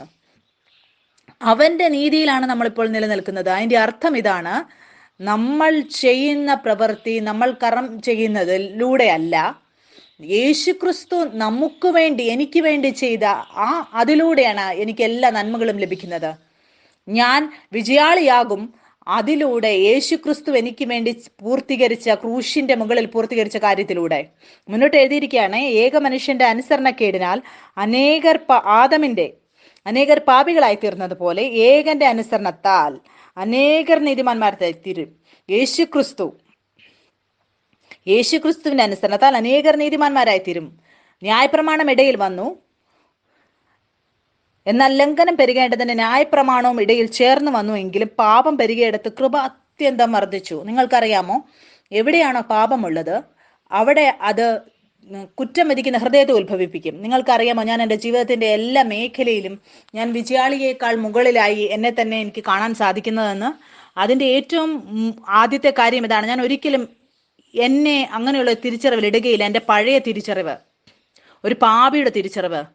എത്രയധികം എനിക്ക് പാപത്തിന്റെ തിരിച്ചറിവ് കൊടുത്താൽ നിങ്ങളുടെ ഉള്ളിൽ കുറ്റം വിധിക്കുന്ന ഹൃദയമുണ്ടാകും. ആ കുറ്റം വിധിക്കുന്ന ഹൃദയം എല്ലാ മരണത്തെയും രോഗത്തെയും ഉത്ഭവിപ്പിക്കും. എത്രയധികം നിങ്ങൾ ഉണരുന്നുവോ അവന്റെ നീതിയിൽ, നിങ്ങൾ പാപിയല്ല, ഇപ്പോൾ നിങ്ങൾ അവന്റെ പ്രിയ പുത്രനാണെന്നുള്ളതിൽ, പിന്നെ നിങ്ങൾ ആ സ്വർഗീയ ആരോഗ്യത്തെ നിങ്ങൾ നിങ്ങളുടെ ജീവിതത്തിൽ കാണാൻ തുടങ്ങും. ആ പുനരുത്ഥാന ജീവൻ അത് പാപിയുടെ ഉള്ളിൽ നിന്ന് ഒഴുകുകയില്ല, പക്ഷെ പുത്രന്റെ തിരിച്ചറിവിൽ ആളുകളുള്ളവരിൽ നിന്നാണ് അത് ഒഴുകുന്നത്. യേശുക്രിസ്തു എന്നെയും നിങ്ങളെയും യോഗ്യരാക്കി. സ്വർഗീയ പിതാവ് നമ്മളെ അവരുടെ പ്രിയര് എന്നാണ് പറഞ്ഞിരിക്കുന്നത്. നമുക്ക് മുന്നോട്ട് വായിക്കാം. നമുക്ക് വായിക്കാം 2 കൊരിന്ത്യർ അതിന്റെ 5-ാം അധ്യായം 21-ാം വാക്യത്തിൽ എഴുതിയിരിക്കുകയാണ്, പാപം അറിയാത്തവനെ നാം അവനിൽ ദൈവത്തിന്റെ നീതിയാക്കേണ്ടതിന് അവൻ നമുക്ക് വേണ്ടി പാപമാക്കി. നമ്മൾ പഠിച്ചതുപോലെ കഴിഞ്ഞ ദിവസങ്ങളിലും ക്രൂശ് എന്ന് പറയുന്നത് യേശുക്രിസ്തു പോയത് അതൊരു തിരിച്ചറിവിന്റെ രൂപത്തിലായിരുന്നു. യേശുക്രിസ്തു ക്രൂശിൽ പോയപ്പോൾ ഞാനും അവനോട് കൂടെ ക്രൂശിൽ പോയി മരിച്ചു. യേശുവിനെ അടക്കിയപ്പോൾ ഞാനും നിങ്ങളും അവനോട് കൂടെ അടക്കി. റോമർ 6-ാം അധ്യായം. യേശുക്രിസ്തു ഉയർത്തെഴുന്നേറ്റപ്പോൾ ഞാനും നിങ്ങളും അവനോട് കൂടെ ഉയർത്തെഴുന്നേറ്റു. വീണ്ടും ജനനം എന്ന് പറയുന്നത് അതിന്റെ അർത്ഥം നിങ്ങൾ അറിയാൻ ശ്രമിക്കണം അതെന്താണ് എന്ന്. വീണ്ടും ജനനം ഒരു പുതിയ സൃഷ്ടി, ഒരു പുതിയ ജാതിയെ കുറിച്ചുള്ളതാണ്, അല്ലേ? ആദം അവൻ മരിച്ചു, ക്രിസ്തു ഉയർത്തെഴുന്നേൽക്കുകയാണ്.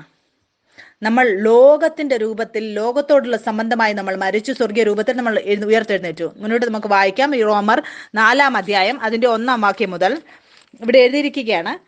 എന്നാൽ നമ്മുടെ പൂർവ്വ പിതാവായ അബ്രഹാം ജഡപ്രകാരം എന്ത് പ്രാപിച്ചു എന്ന് പറയേണ്ടു? അബ്രഹാം പ്രവർത്തിയാൽ നീതീകരിക്കപ്പെട്ടുവെങ്കിൽ അവനെ പ്രശംസിപ്പാൻ സംഗതിയുണ്ട്, ദൈവസന്നിധിയിലില്ലാതാനും. തിരുവെഴുത്ത് എന്ത് പറയുന്നു? അബ്രഹാം ദൈവത്തെ വിശ്വസിച്ചു, അതവന് നീതിയായി കണക്കിട്ട് എന്ന് തന്നെ. 4-ാം വാക്യത്തിൽ എഴുതിയിരിക്കുകയാണ്, എന്നാൽ പ്രവർത്തിക്കുന്നവന് കൂലി കണക്കിടുന്നത് കൃപയായിട്ടല്ല, കടമായിട്ടത്രേ. ആളുകൾക്ക് വേണ്ടി അവർ ചിന്തിക്കുകയാണ് നമ്മൾ പ്രവൃത്തി ചെയ്ത് നമ്മൾ ദൈവത്തിൽ നിന്ന് എന്തെങ്കിലും നല്ലത് പ്രാപിക്കാമെന്ന്. പക്ഷെ വചനം പറയുകയാണ് 5-ാം വാക്യത്തിൽ നമുക്ക് വായിക്കാൻ സാധിക്കും, പ്രവർത്തിക്കാത്തവനെങ്കിലും അഭക്തനെ നീതീകരിക്കുന്നവനിൽ വിശ്വസിക്കുന്നവനോ അവന്റെ വിശ്വാസം നീതിയായി കണക്കിടുന്നു. ഇന്ന് ഞാൻ ആയിരിക്കുന്നത് ബിലബഡ്സ് ചർച്ചിൽ ഞാൻ ആയിരിക്കുന്നു, ഞാനിവിടെ പ്രവർത്തിക്കുന്നു. ഞാൻ യേശുക്രിസ്തുവിൻ്റെ അടുത്ത് ചെന്നാൽ ഞാൻ എൻ്റെ ജീവിതത്തിൻ്റെ മേഖലയിൽ ഞാൻ വിജയാളിയാകാൻ ആഗ്രഹിക്കുന്നു. ഞാൻ എന്നിട്ട് പറയും, ദൈവമേ ഞാൻ ഇത്രയധികം നല്ല കാര്യങ്ങൾ ചെയ്തതുകൊണ്ട് എനിക്ക് വിജയം ലഭിക്കണമെന്ന്. അപ്പോൾ പിതാവായ ദൈവം എന്നോട് പറയും, നിങ്ങൾ നിങ്ങളുടെ നീതിയുമായി എൻ്റെ അടുത്തേക്ക് വരരുതെന്ന്.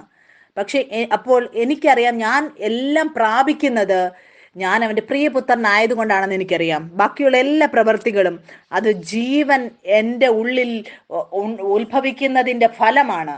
മുന്നോട്ട് എഴുതിയിരിക്കുകയാണ്, ദൈവം പ്രവൃത്തി കൂടാതെ നീതി കണക്കിടുന്ന മനുഷ്യന്റെ ഭാഗ്യം ദാവീദും വർണ്ണിക്കുന്നത്, അധർമ്മം മോചിച്ചും പാപം മറിച്ചും കിട്ടിയവൻ ഭാഗ്യവാന്മാർ. എൻ്റെ നിങ്ങളുടെ എല്ലാ പാപത്തെയും യേശുക്രിസ്തുവിൽ മറച്ചിരിക്കുകയാണ്. മുന്നോട്ട് എഴുതിയിരിക്കുകയാണ്, കർത്താവ് പാപം കണക്കിടാത്ത മനുഷ്യൻ ഭാഗ്യവാൻ. ചിലപ്പോൾ വളരെയധികം പ്രവർത്തികൾ നമ്മുടെ ശരീരത്തിൽ നടക്കുന്നുണ്ടാവാം, പക്ഷെ വചനം പറയുകയാണ് കർത്താവ് പാപം കണക്കിടാത്ത മനുഷ്യൻ ഭാഗ്യവാനെന്ന്. നിങ്ങൾക്കറിയാമോ, എപ്പോഴും പരിശുദ്ധാത്മാവിന്റെ പ്രവൃത്തി ഇതാണ്. അവൻ യേശു ക്രിസ്തുവിലൂടെ നമ്മുടെ ഹൃദയത്തിൽ തളിക്കുകയാണ്, നമ്മൾ ആ നീതിയുടെ ബോധ്യത്തിൽ ഓരോ ദിവസവും ഉണരുവാൻ വേണ്ടി. മുന്നോട്ട് എഴുതിയിരിക്കുകയാണ്, ഈ ഭാഗ്യവർണ്ണനം പരിച്ഛേദനയ്ക്കോ അഗ്രചർമ്മത്തിന് കൂടിയോ? അബ്രഹാമിന് വിശ്വാസം നീതിയായി കണക്കിട്ടു എന്നല്ലോ നാം പറയുന്നത്. എങ്ങനെ കണക്കിട്ടത്? പരിച്ഛേദനയിലോ അഗ്രചർമ്മത്തിലോ? പരിച്ഛേദനയിലല്ല, അഗ്രചർമ്മത്തിലുമല്ല.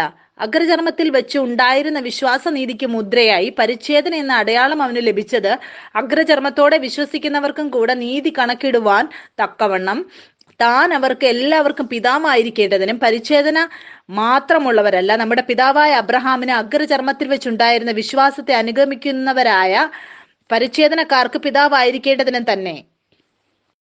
മുന്നോട്ട് എഴുതിയിരിക്കുകയാണ് 13-ാം വാക്യത്തിൽ, ലോകാവകാശിയാകുമെന്നുള്ള വാഗ്ദത്തം അബ്രഹാമിനോ അവന്റെ സന്തതിക്കോ ന്യായപ്രമാണത്താലല്ല വിശ്വാസത്തിന്റെ നീതിയാലല്ലോ ലഭിച്ചത്. ഇവിടെ നമ്മൾ വചനത്തിൽ വായിച്ചു, അബ്രഹാമിന് അവന്റെ വംശം ഉത്ഭവിച്ചപ്പോൾ അവന് ലഭിച്ചത് അത് ന്യായപ്രമാണത്തിലൂടെയല്ല, വിശ്വാസത്തിലൂടെ നീതിമാനായതിലൂടെയാണ് ലഭിച്ചത്.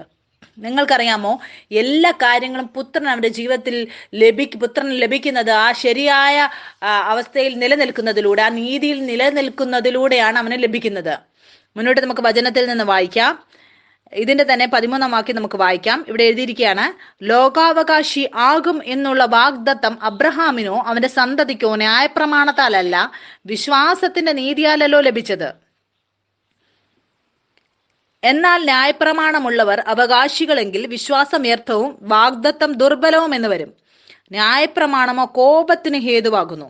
ന്യായപ്രമാണം ഇല്ലാത്തിടത്ത് ലംഘനവുമില്ല. നമ്മളിവിടെ വചനത്തിൽ വായിച്ചു, വാഗ്ദത്തം, അവകാശം അത് എങ്ങനെയാണ് നിലനിൽക്കുന്നത്? അത് പ്രവൃത്തിയിലൂടെയാണോ ന്യായപ്രമാണത്തിലൂടെയാണോ നീതി നടക്കുന്നത്? എല്ലാ കാര്യങ്ങളും നമ്മൾക്ക് ലഭിക്കുന്നത് എങ്ങനെയാണ്? നമ്മൾ വിശ്വസ്തരായതുകൊണ്ടല്ല, അവൻ നമ്മളോട് കൂടെയുള്ളവൻ, അവൻ വിശ്വസ്തനായതുകൊണ്ടാണ്. നമ്മൾ സ്വർഗീയ പിതാവിനെ നമ്മൾ മറന്നു പോകാം, പക്ഷേ ദൈവപിതാവ്, സ്വർഗീയ പിതാവ് നമ്മളെ ഒരിക്കലും മറക്കുകയില്ല. അതുകൊണ്ടാണ് നമ്മളിവിടെ ഈ സത്യം പ്രസംഗിക്കുന്നത്. അതിതല്ല, നമ്മൾ നമ്മുടെ പ്രിയനായതുകൊണ്ടോ അല്ലെ എൻ്റെ പ്രിയനായതോ അല്ല, ആ സത്യം അതിനെ കഴിഞ്ഞും മുകളിൽ ഇതാണ്. അതിതാണ്, ഞാനും നിങ്ങളും അവന്റെ പ്രിയപുത്രന്മാരാണ്. ഞാനും നിങ്ങളുമാണ് സ്വർഗീയ പിതാവിന്റെ സ്നേഹത്തിന്റെ പാത്രങ്ങൾ. അതിലാണ് അവന്റെ എല്ലാ സ്നേഹവും ഒഴുക്കാൻ ആഗ്രഹിക്കുന്നവർ. അതെന്തുകൊണ്ടാണ്? നമ്മൾ അവനെ സ്നേഹിച്ചു എന്നുള്ളതല്ല, അതെന്തുകൊണ്ടാണ്? അവനാണ് ആദ്യം നമ്മളെ സ്നേഹിച്ചത്. അതുകൊണ്ട് നിങ്ങൾ നിങ്ങളുടെ ജീവിതത്തിൽ ആ വിശ്രമത്തിന്റെ സ്ഥലത്ത് നിങ്ങൾക്ക് നിലനിൽക്കാൻ സാധിക്കും. അവിടെ നിങ്ങൾക്കറിയാം അവനാണ് നിങ്ങളെ അവന്റെ പ്രിയ പുത്രന്മാരെന്ന് വിളിക്കുന്നത്. അതുകൊണ്ട് തന്നെ മമ്മിയുടെ ക്യാൻസർ റിപ്പോർട്ട് വന്നപ്പോൾ എനിക്കറിയാമായിരുന്നു. ഞാൻ അവിടെ ഇവിടെയും ഓടിയില്ല. ഞാൻ ആ വിശ്രമത്തിന്റെ സ്ഥലത്ത് നിലനിന്നു. ആ സമയത്ത് ഞാൻ ഒരുപാട് ചിന്തകൾ, ഭയം എൻ്റെ ഉള്ളിലേക്ക് വന്നുകൊണ്ടിരുന്നു. പക്ഷേ റിപ്പോർട്ട് വന്നപ്പോൾ ആ രണ്ടാമത്തെ റിപ്പോർട്ട് പൂർണ്ണമായി നോർമലായിരുന്നു. അപ്പോൾ എനിക്ക് ഉറപ്പായി ഞാൻ അവൻ്റെ പ്രിയയാണെന്ന്. ഞാൻ ഈ സത്യം അറിയുവാനിടയായി. ആ ഭാരം ഇപ്പോൾ എൻ്റെ മുകളിലില്ല. എന്തുകൊണ്ടെന്നാൽ ഞാൻ എല്ലാ ഭാരവും അവൻ്റെ മുകളിലെടുത്തു. ഞാൻ മാത്രമല്ല, അവനാണ് എന്നെ അവൻ്റെ പ്രിയനായിട്ട് അറിഞ്ഞത്. ഇവിടെ വചനത്തിൽ എഴുതിയിരിക്കുകയാണ്, എന്നാൽ ന്യായപ്രമാണമുള്ളവർ അവകാശികളെങ്കിൽ വിശ്വാസം വ്യർത്ഥവും വാഗ്ദത്തം ദുർബലവും എന്ന് വരും. നിങ്ങൾക്കറിയാമോ, സ്വർഗീയ പിതാവ് പറയുകയാണ്, നീ എനിക്ക് വേണ്ടി ഒരുപാട് നല്ല കാര്യങ്ങൾ ചെയ്യാൻ സാധിക്കും. പക്ഷെ നിങ്ങൾ എപ്പോഴും അറിയുക, നിങ്ങൾ ആ നന്മകൾ എന്നിലൂടെയാണ് പ്രാപിക്കുന്നത്, നിങ്ങളുടെ പ്രവൃത്തിയിലൂടെയല്ല. എന്തുകൊണ്ട്? ഞാൻ വിശ്വസ്തനായതുകൊണ്ട്. നിങ്ങൾക്കറിയാമോ, നിങ്ങൾ ചിന്തിച്ചു നോക്കുക, നിങ്ങൾ വീട്ടിലാണ്, നിങ്ങളുടെ മമ്മിയും പപ്പയും ഉണ്ട്. നിങ്ങൾ എപ്പോഴെങ്കിലും നിങ്ങളുടെ വീട്ടിൽ ജോലി ചെയ്യുമ്പോൾ ഒരു കൂലിക്കാരൻ്റെ പോലെ ഞാൻ ഇന്ന് അടിച്ചു വാരിയാൽ ഇന്ന് എനിക്ക് എന്തെങ്കിലും ഭക്ഷിക്കാൻ ലഭിക്കും എന്നുള്ള ചിന്തയോടെയാണ് നിങ്ങളുടെ വീട്ടിലേക്ക് ആരെങ്കിലും നിങ്ങളുടെ ബന്ധുക്കൾ വരികയാണെങ്കിൽ, നിങ്ങൾ അങ്ങനെ ചെയ്യുന്നത് കാണുകയാണെങ്കിൽ അവർക്ക് മനസ്സിലാക്കാൻ സാധിക്കും, ഇവരുടെ ബന്ധത്തിൽ എവിടെയോ ഒരു പ്രശ്നമുണ്ട്. എന്ത് കാരണമാണ് മാതാപിതാക്കൾ അവരുടെ മക്കളെ ഭക്ഷണം കൊടുക്കുമ്പോൾ സമയത്ത് ഭക്ഷണം കൊടുക്കുന്നതും അവർക്ക് ആ സമയത്ത് അവരുടെ മേശയിൽ ആ ഭക്ഷണം ലഭിക്കുന്നതിന്റെ കാരണം എന്താണ്? അതിന്റെ അടിസ്ഥാനം സ്നേഹമാണ്. അത് വേറെ ആരുടെയുമല്ല, അവരുടേതാണത്. അതുകൊണ്ടാണ് പിതാവ് നമ്മളോട് പറയുന്നത്, നിങ്ങൾ എൻ്റെ അടുത്തേക്ക് വരുമ്പോൾ നിങ്ങൾ നിങ്ങളുടെ പ്രവൃത്തിയുമായിട്ടല്ല വരേണ്ടത്. ഞാൻ എത്ര നല്ല പ്രവൃത്തികൾ ചെയ്തു അത് എണ്ണാൻ വേണ്ടി വരരുത്. എത്രയധികം അന്യജാതികൾ ആ കാര്യത്തിൽ അവർ ഓടുകയാണ്. അവരുടെ ഉള്ളിൽ അങ്ങനെ ഒരു ചിന്താഗതിയില്ല. അവർ ദൈവത്തെ പിതാവേ എന്ന് വിളിക്കുന്നതിൽ അവരെപ്പോഴും ദൈവത്തിന് മുമ്പിൽ ശരിയാക്കാൻ, അവരെന്തെങ്കിലും പ്രവൃത്തി ചെയ്ത് ശരിയാകാൻ അവർ ശ്രമിച്ചുകൊണ്ടിരിക്കുകയാണ്. എന്തുകൊണ്ടെന്നാൽ അവരറിയുന്നില്ല യേശുക്രിസ്തുവിന്റെ രക്തത്തിനെ കുറിച്ച്. അവന്റെ രക്തത്തിലൂടെ നമ്മൾ തിരിച്ച് നമ്മുടെ പിതാവുമായി ബന്ധത്തിൽ നമ്മൾ ഒന്നായിരിക്കുകയാണ്. നിങ്ങൾക്കറിയാവോ, ഞാൻ മറ്റൊരാളുടെ അടുത്ത് അവരുടെ പിതാവിനെ ഞാൻ പിതാവേ എന്ന് വിളിക്കാൻ എനിക്ക് സാധിക്കുകയില്ല. എന്തുകൊണ്ട്? ഒരു ചെറിയ പട്ടി, അതിന് പിതാവുണ്ടെങ്കിൽ ഞാൻ ആ പട്ടിയുടെ പിതാവിനെ പോലും എനിക്ക് പട്ടിയെന്ന് വിളിക്കാൻ, പിതാവെ എന്ന് വിളിക്കാൻ സാധിക്കില്ല. എന്തുകൊണ്ടെന്നാൽ അത് വേറൊരു ജാതിയാണ്. നിങ്ങൾക്കറിയാമോ, നമ്മൾ ദൈവത്തെ പിതാവേ എന്ന് പറയുമ്പോൾ അതിന്റെ അർത്ഥം ഇതാണ്, നമ്മൾ അറിയണം നമ്മൾ ഒരു ജാതിയാണ്, നമ്മൾ മനുഷ്യരല്ല. പിന്നെ നമ്മൾ അവനെ പിതാവേ എന്ന് വിളിക്കാൻ വേണ്ടി ഒരേ രക്തമാവേണ്ട ആവശ്യമുണ്ട്. ഒരു നായയുടെ കുട്ടി ആ നായയെ മാത്രമേ പിതാവേ എന്ന് വിളിക്കൂ. ഒരു സിംഹത്തിന്റെ കുട്ടി ആ സിംഹത്തെ മാത്രമേ പിതാവേ എന്ന് വിളിക്കൂ. ഞാൻ ഒരിക്കലും പോയി ആ സിംഹത്തെ പിതാവേ എന്ന് വിളിക്കാൻ എനിക്ക് സാധിക്കില്ല. അതുകൊണ്ടാണ് യേശുക്രിസ്തു ഉയർത്തെഴുന്നേറ്റതിന് ശേഷം ഈ കാര്യം പറഞ്ഞത്, ഞാൻ പോകുന്നു, എൻ്റെ ദൈവവും നിങ്ങളുടെ ദൈവവുമായവൻ, എൻ്റെ പിതാവും നിങ്ങളുടെ പിതാവുമായവന്റെ അടുക്കലേക്ക്. യേശുക്രിസ്തു മനുഷ്യജാതിയായിരുന്നു. നിങ്ങൾക്കറിയാമോ, യേശുക്രിസ്തു വന്നു ആദമിനെ പോലെ ഒരു ശരീരം ധരിച്ചുകൊണ്ട് വചനം ദേഹധാരിയായിട്ട് വരികയാണ്. അവന്റെ തിരിച്ചറിവ് എന്തായിരുന്നു? അവൻ എപ്പോഴും പറഞ്ഞു, ഞാൻ ഈ ലോകത്തിൽ ഉണ്ട് എങ്കിലും ഞാൻ ഈ ലോകത്തിലുള്ളവനല്ല, എൻ്റെ രാജ്യം ഈ ലോകത്തിലേതല്ല. ഞാനും നിങ്ങളും ഇന്ന് എൻ്റെയും തിരിച്ചറിവ് എങ്ങനെയാണ് വയ്ക്കുന്നത്? നമ്മൾ ഒരു മനുഷ്യന്റെ തിരിച്ചറിവിലാണോ നമ്മൾ ആയിരിക്കുന്നത്? അതുകൊണ്ട് നമ്മൾ കർത്തൃമേശ സ്വീകരിക്കുമ്പോൾ നമ്മൾ അറിയേണ്ടത് ആവശ്യമാണ്. നമ്മൾ ഒരു ജാതിയാണ്. ഒരു മേശയിൽ നമ്മൾ ആ കർത്തൃമേശയിൽ സമഭാഗികളാകുകയാണ്. നമ്മൾ ഒരു പുതിയ സൃഷ്ടിയാണ്, ഒരു പുതിയ ജാതിയാണ്. അതിന്റെ വീണ്ടും ജനനം സ്വർഗത്തിൽ നിന്ന് നടന്നിരിക്കുന്നത്. യേശുക്രിസ്തുവിന്റെ രക്തമാണ് ഇപ്പോൾ എന്നിലുള്ളത്. യേശുക്രിസ്തുവിന്റെ മനസ്സാണ് ഇപ്പോൾ എൻ്റെ ഉള്ളിലുള്ളത്. നമുക്ക് മുന്നോട്ട് വായിക്കാം. എഴുതിയിരിക്കുകയാണ് 15-ാം വാക്യത്തിൽ, ന്യായപ്രമാണമോ കോപത്തിന് ഹേതുവാകുന്നു, ന്യായപ്രമാണം ഇല്ലാത്തടത്ത് ലംഘനവുമില്ല. അതുകൊണ്ട് കൃപാദാനം എന്ന് വരേണ്ടതിന് വിശ്വാസത്താൽ എത്ര അവകാശികളാകുന്നത്. വാഗ്ദത്തം സകല ജാതി സന്തതികൾക്കും ന്യായപ്രമാണമുള്ളവർക്ക് മാത്രമല്ല, അബ്രഹാമിന്റെ വിശ്വാസമുള്ളവർക്ക് കൂടെ ഉറപ്പാകേണ്ടതിന് തന്നെ. മരിച്ചവരെ ജീവിപ്പിക്കുകയും ഇല്ലാത്തതിനെ ഉള്ളതിനെ പോലെ വിളിക്കുകയും ചെയ്യുന്നവനായി താൻ വിശ്വസിച്ച ദൈവത്തിന്റെ ദൃഷ്ടിയിൽ അവൻ നമുക്കെല്ലാവർക്കും പിതാവാകേണ്ടതിന് തന്നെ. ഞാൻ നിന്നെ ബഹുജാതികൾക്ക് പിതാവാക്കി വെച്ചു എന്ന് എഴുതിയിരിക്കുന്നുവല്ലോ. മുന്നോട്ട് എഴുതിയിരിക്കുകയാണ്, നിന്റെ സന്തതി ഈവണ്ണം ആകുമെന്ന് അരുളി ചെയ്തിരിക്കുന്നത് പോലെ താൻ ബഹുജാതികൾക്ക് പിതാവാകും എന്ന് അവൻ ആശയ്ക്ക് വിരോധമായി ആശയോടെ വിശ്വസിച്ചു. ഞാനും നിങ്ങളും നമ്മുടെ പിതാവിനെ പോലെയാണ്. നമ്മൾ ആ കാര്യങ്ങളെ ഇല്ലാത്തതിനെ ഉള്ളതിനെ പോലെ നമ്മൾ വിശ്വസിക്കുകയാണ്. മുന്നോട്ട് എഴുതിയിരിക്കുകയാണ്, അവൻ ഏകദേശം 100 വയസ്സുള്ളവനാകിയാൽ തന്റെ ശരീരം നിർജീവമായി പോയതും സാറയുടെ ഗർഭപാത്രത്തിന്റെ നിർജീവത്വം ഗ്രഹിച്ചിട്ടും വിശ്വാസത്തിൽ ക്ഷീണിച്ചില്ല. ദൈവത്തിന്റെ വാഗ്ദത്തത്തിങ്കൽ അവിശ്വാസത്താൽ സംശയിക്കാതെ വിശ്വാസത്തിൽ ശക്തിപ്പെട്ട് ദൈവത്തിന് മഹത്വം കൊടുത്തു. അവൻ വാഗ്ദത്തം ചെയ്തത് പ്രവർത്തിപ്പാനും ശക്തനെന്ന് പൂർണ്ണമായും ഉറച്ചു. അതുകൊണ്ട് അതവന് നീതിയായി കണക്കിട്ടു. ഇതെനിക്ക് വളരെ ഇഷ്ടമുള്ള കാര്യമാണ്. നീതി എന്താണ്? ദൈവം വാഗ്ദത്തം ചെയ്തത് അത് അത് പൂർത്തീകരിക്കാൻ ദൈവം ശക്തനാണ്. നിങ്ങൾക്കറിയാമോ, ഏറ്റവും വലിയ വിശ്രമം നമ്മുടെ ജീവിതത്തിൽ ഇതാണ്. ഒരു പുത്രൻ, നമ്മൾ ബുധനാഴ്ചയിലെ ബൈബിൾ സ്റ്റഡിയിലും നമ്മൾ ഈ കാര്യം പഠിക്കുവാനിടയായി. ഒരു പുത്രൻ അവൻ്റെ ജീവിതത്തിനെ കുറിച്ച് അവന് ചിന്തിച്ച് മുന്നോട്ടുള്ള കാര്യങ്ങൾ ചിന്തിക്കേണ്ട ആവശ്യമില്ല. എന്തുകൊണ്ടാണ്? എനിക്കും നിങ്ങൾക്കും ഒരു പിതാവുണ്ട്. അവൻ നമുക്ക് വേണ്ടി എല്ലാ കാര്യങ്ങളും പൂർത്തീകരിച്ചിരിക്കുകയാണ്. അതുകൊണ്ട് വചനം നമ്മളെ ഓർമ്മപ്പെടുത്തുകയാണ്, ഒന്നിനെക്കുറിച്ചും വിചാരപ്പെടരുത്. അവന് നിങ്ങളെക്കുറിച്ച് ചിന്തിക്കുന്നു. അവൻ നമുക്ക് വേണ്ടി കരുതുന്നു. അവൻ നമുക്ക് വേണ്ടി എല്ലാം കരുതി വെച്ചിരിക്കുകയാണ്. ഈ സത്യം എത്ര വലിയ സമാധാനത്തിലേക്കും വിശ്രമത്തിലേക്കും നമ്മളെ കൊണ്ടുവരും. ഒരു പാപി മനുഷ്യൻ അവൻ എപ്പോഴും അവന്റെ കർമ്മത്തിലൂടെ ദൈവത്തെ പ്രസാദിപ്പിക്കാൻ അവൻ ശ്രമിച്ചുകൊണ്ടേയിരിക്കും.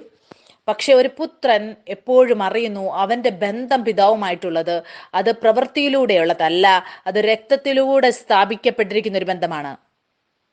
നിങ്ങൾക്കറിയാമോ, എനിക്ക് വളരെ അബ്രഹാമിന്റെ കാര്യം വായിക്കുന്നത് വളരെ ഇഷ്ടമാണ്. അബ്രഹാം സാറയും അവരൊരു സന്തതിക്ക് വേണ്ടി ആഗ്രഹിച്ചിരുന്നു. എങ്ങനെയാണ് ദൈവം അവരുമായിട്ടൊരു വാഗ്ദത്തം ചെയ്തത് എന്നും അതിനുവേണ്ടി വെയിറ്റ് ചെയ്തവർ ഏകദേശം 20 വർഷം കഴിഞ്ഞു. അവരുടെ 4 വശത്തേക്കും നോക്കുമ്പോൾ ആളുകൾ അനുഗ്രഹിക്കപ്പെടുന്നു. അവർ അബിമേലെക്കിന്റെ വീട്ടിൽ പ്രാർത്ഥിക്കാൻ പോയപ്പോഴും അവർ ചിന്തിച്ചു കാണും, ഞാൻ മറ്റുള്ളവർക്ക് വേണ്ടി പ്രാർത്ഥിക്കുന്നു, അവർ അതിനെ അനുഗ്രഹിക്കപ്പെടുന്നു. പക്ഷേ ആ സന്തതിയുടെ അനുഗ്രഹം ഞാൻ എൻ്റെ കുടുംബത്തിൽ, എൻ്റെ ജീവിതത്തിൽ എനിക്ക് കാണാൻ സാധിക്കുന്നില്ല. എൻ്റെ വിശ്വാസം ഇതാണ്, ആ സമയം വരെ അവൻ നിന്ന് കാണും. അവൻ്റെ മനുഷ്യത്വത്തിൽ അവൻ്റെ ശരീരത്തിൻ്റെ അവസാന അറ്റം വരെ എത്തി. അവിടെ അവന് മനസ്സിലാകുകയാണ് ഈ വാഗ്ദത്തം അവനിലൂടെ സ്വയമായതിലൂടെ സംഭവിക്കുകയില്ല, അവൻ്റെ ശക്തിയിലൂടെയല്ല. പക്ഷെ ആ വാഗ്ദത്തം ദൈവത്തിൻ്റെ ശക്തിയിലൂടെ മാത്രമേ പൂർത്തീകരിക്കുകയുള്ളൂ എന്നുള്ളതിൽ എൻ്റെയും നിങ്ങളുടെയും ജീവിതത്തിലും അങ്ങനെ ഒരു സമയം വരികയാണ്. അവിടെ നമ്മൾ അറിയുകയാണ്, നമ്മൾ ഇതിൽ ഈ സത്യത്തിൽ ഉണരുകയാണ്. എൻ്റെ ജീവിതത്തിൽ നടന്നത് അതെന്തുകൊണ്ടാണ് നടന്നത്? അത് സ്വർഗീയ പിതാവ് അവൻ നല്ലവനായതുകൊണ്ട്, വിശ്വസ്തനായതുകൊണ്ടാണ്. പിന്നെ ആ പുത്രന് വിശ്രമത്തിൽ ആയിരിക്കാൻ അവൻ പഠിക്കുകയാണ്. അപ്പോൾ അവൻ അറിയാം അതവന്റെ നീതിയാണ്, അതിലാണ് അവൻ നിലനിൽക്കുന്നത്, അതിലൂടെയാണ് അവൻ എല്ലാ നന്മകളും പ്രാപിക്കുന്നത്. മുന്നോട്ട് വചനത്തിൽ എഴുതിയിരിക്കുകയാണ്, 1 കൊരിന്ത്യർ അതിന്റെ 1-ാം അധ്യായം അതിന്റെ 30-ാം വാക്യത്തിൽ എഴുതിയിരിക്കുകയാണ്, നിങ്ങളോ അവനാൽ ക്രിസ്തുവേശുവിൽ ഇരിക്കുന്നു. അവൻ നമുക്ക് ദൈവത്തിങ്കൽ നിന്ന് ജ്ഞാനവും നീതിയും ശുദ്ധീകരണവും വീണ്ടെടുപ്പുമായി തീർന്നു. ആമേൻ. നിങ്ങൾക്കറിയാമോ, യേശു ക്രിസ്തു ക്രൂശിൽ പോയപ്പോൾ ഞാനും നിങ്ങളും അവനോട് കൂടെ ക്രൂശിക്കപ്പെട്ടു.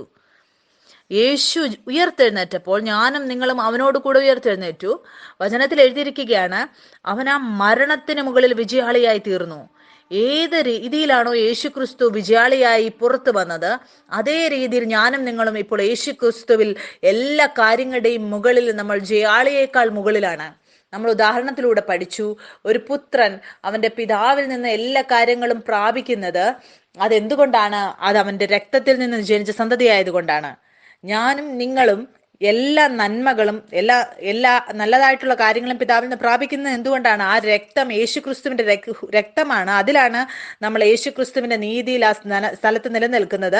അപ്പോൾ എല്ലാ നന്മകളും നമ്മൾ പ്രാപിക്കുവാനിടയാകും. എനിക്ക് ചിലപ്പോൾ ഈ ലോകത്തിലുള്ള ആളുകളെ കാണുമ്പോൾ എനിക്ക് തന്നെത്താൻ ദുഃഖം തോന്നാറുണ്ട്. മനുഷ്യരെ കാണുമ്പോൾ അവർ ദൈവത്തിൽ നിന്ന് എന്തെങ്കിലും പ്രാപിക്കാൻ ആഗ്രഹിക്കുന്നു ആ നന്മകൾ.